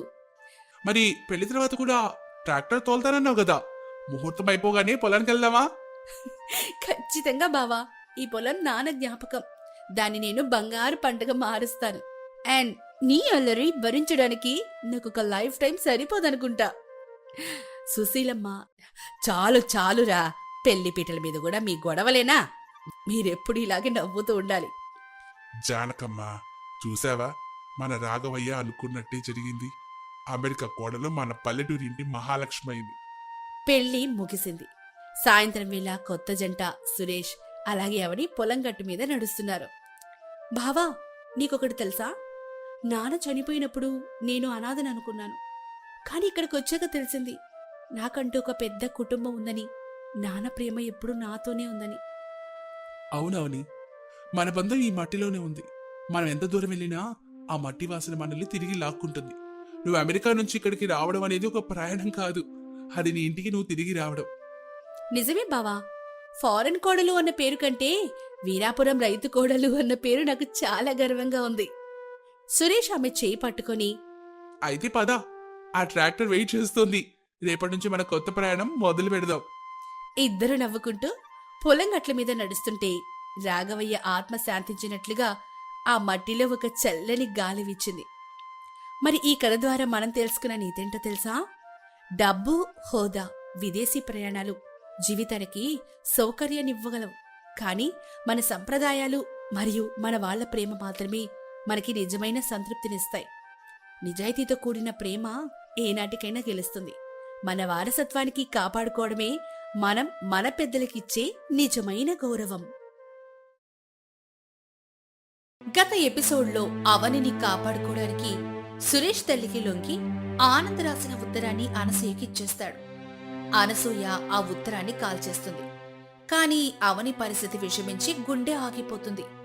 అదే సమయంలో సురేష్కు సీను ఒక షాకింగ్ నిజం చెప్తాడు.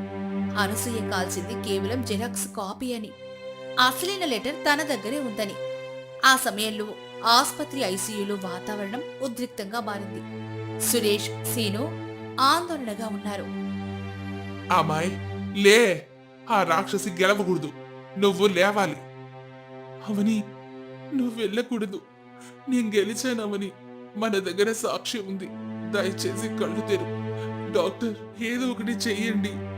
అలా చెప్పి సురేష్, సీను ఐసీయూ బయటకు వచ్చి భయంతో వణికిపోతున్నారు. డాక్టర్, నర్సుల సాయంతో ఐసీయూలో అవనిని పరిశీలిస్తూ ఉన్నారు. వైద్యం పూర్తయింది. డాక్టర్ ఐసీయూ నుంచి బయటకొచ్చి షీఈస్ బ్యాక్ అని చెప్తాడు.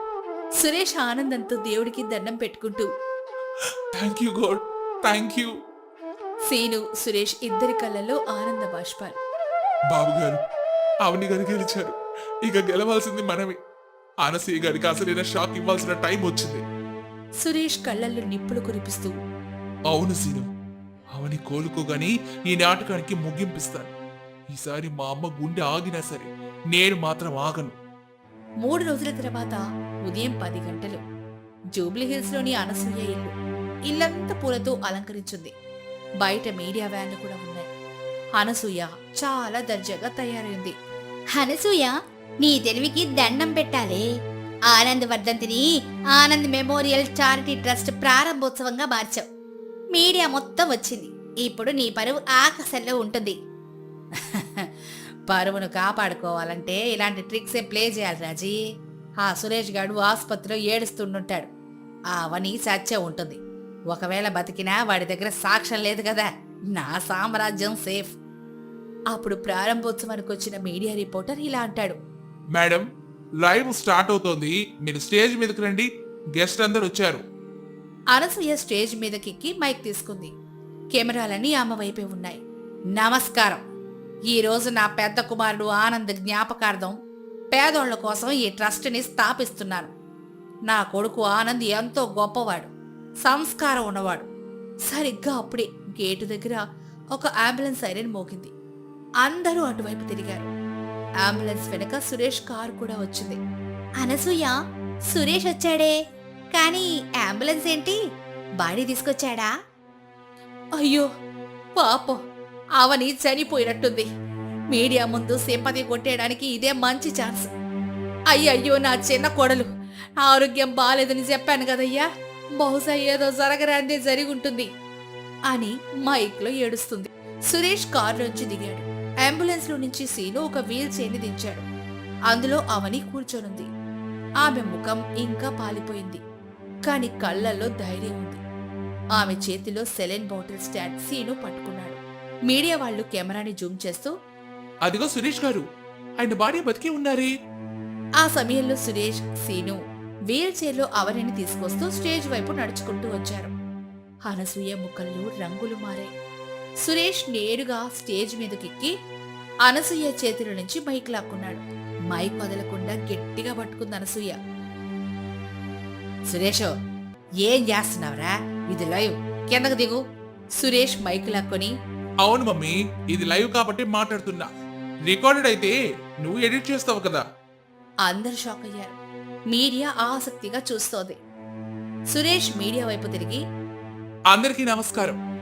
మా అమ్మగారు నా అన్నయ్య ఆనంద్ ఎంత గొప్పవాడో చెప్తున్నారు కదా, కానీ నిజం వేరే ఉంది.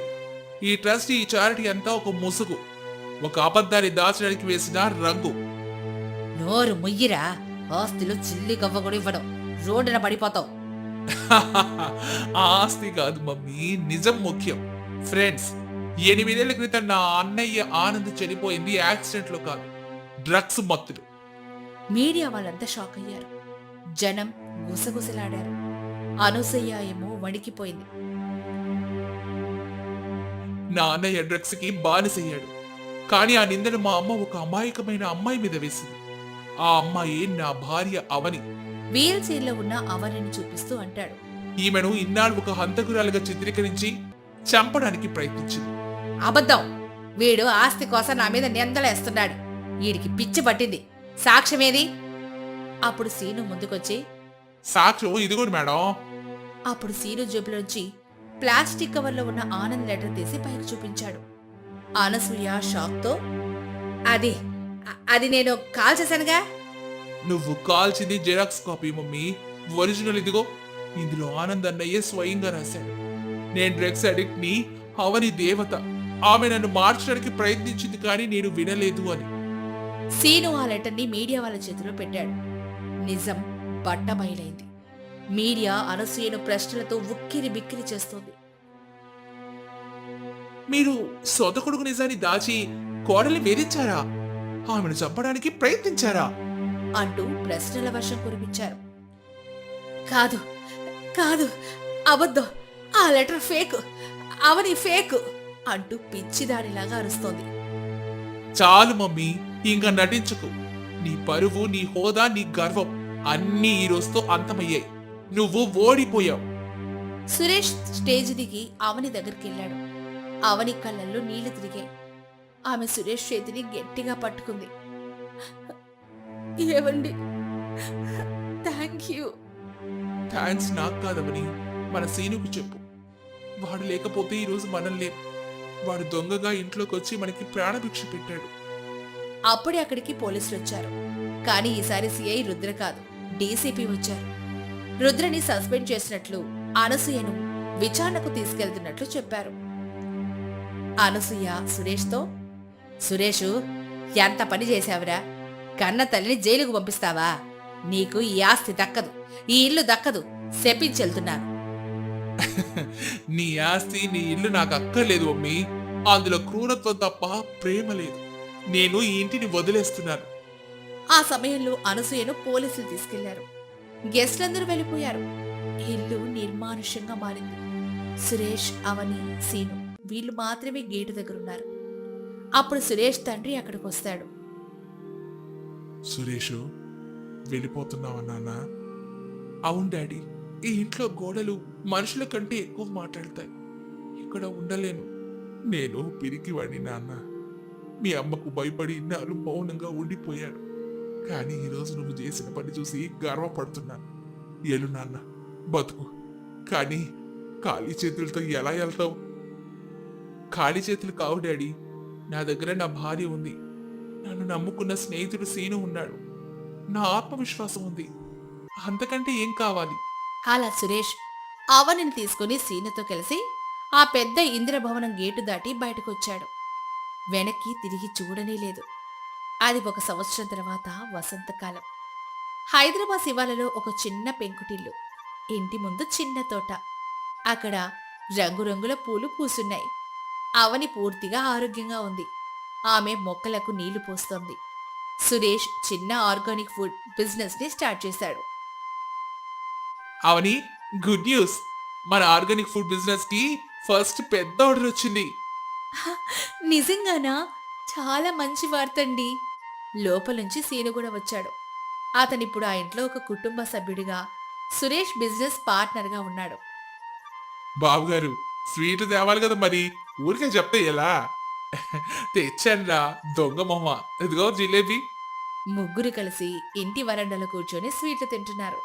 వాతావరణం చాలా ఆహ్లాదకరంగా వెచ్చగా ఉంది. ఏవండి, ఒక్కసారి వెనక్కి చూస్తే ఏమనిపిస్తుంది? ఆ పెద్ద బంగ్లా, ఆ ఏసీ గదులు మిస్ అవుతున్నారా? ఆ ఇంట్లో డిసెంబర్ చలి మాత్రమే కాదు, మనుషుల మనసులో కూడా చలి ఉండేదవని. కానీ ఈ చిన్నింట్లో ఎప్పుడూ వసంతమే. ఇక్కడ ప్రేమ ఉంది, నమ్మకం ఉంది, స్వేచ్ఛ ఉంది. మరి ఆ అనసూయ గారు, ఆవిడ బెయిల్ మీద బయటకు వచ్చారు. ఆ పెద్దింట్లో ఒంటరిగా ఉన్నారు. ఆస్తులున్నాయి, అంతస్తులున్నాయి. కానీ అమ్మ అని పిలిచి కొడుకు లేడు, సేవ చేసే కోడలేదు. ఆ చలి ఆవిడ ఎప్పటికీ వదలదు. అవని ఆకాశం వైపు చూస్తూ, పాపం ఆనంద్ గారు కూడా ఇప్పుడు శాంతిగా ఉండుంటారు. ఆ సమయంలో ఆ చిన్న ఇల్లు సూర్యకాంతిలో మెరుస్తూ కనిపిస్తుంది. ధనం ఉంటే ఇల్లు కట్టొచ్చు, కానీ కుటుంబం కట్టలేం. మంచు కురిసే వేళలో మనసు కరగకపోతే ఆ బ్రతుకు ఎప్పటికీ చలికాలమే.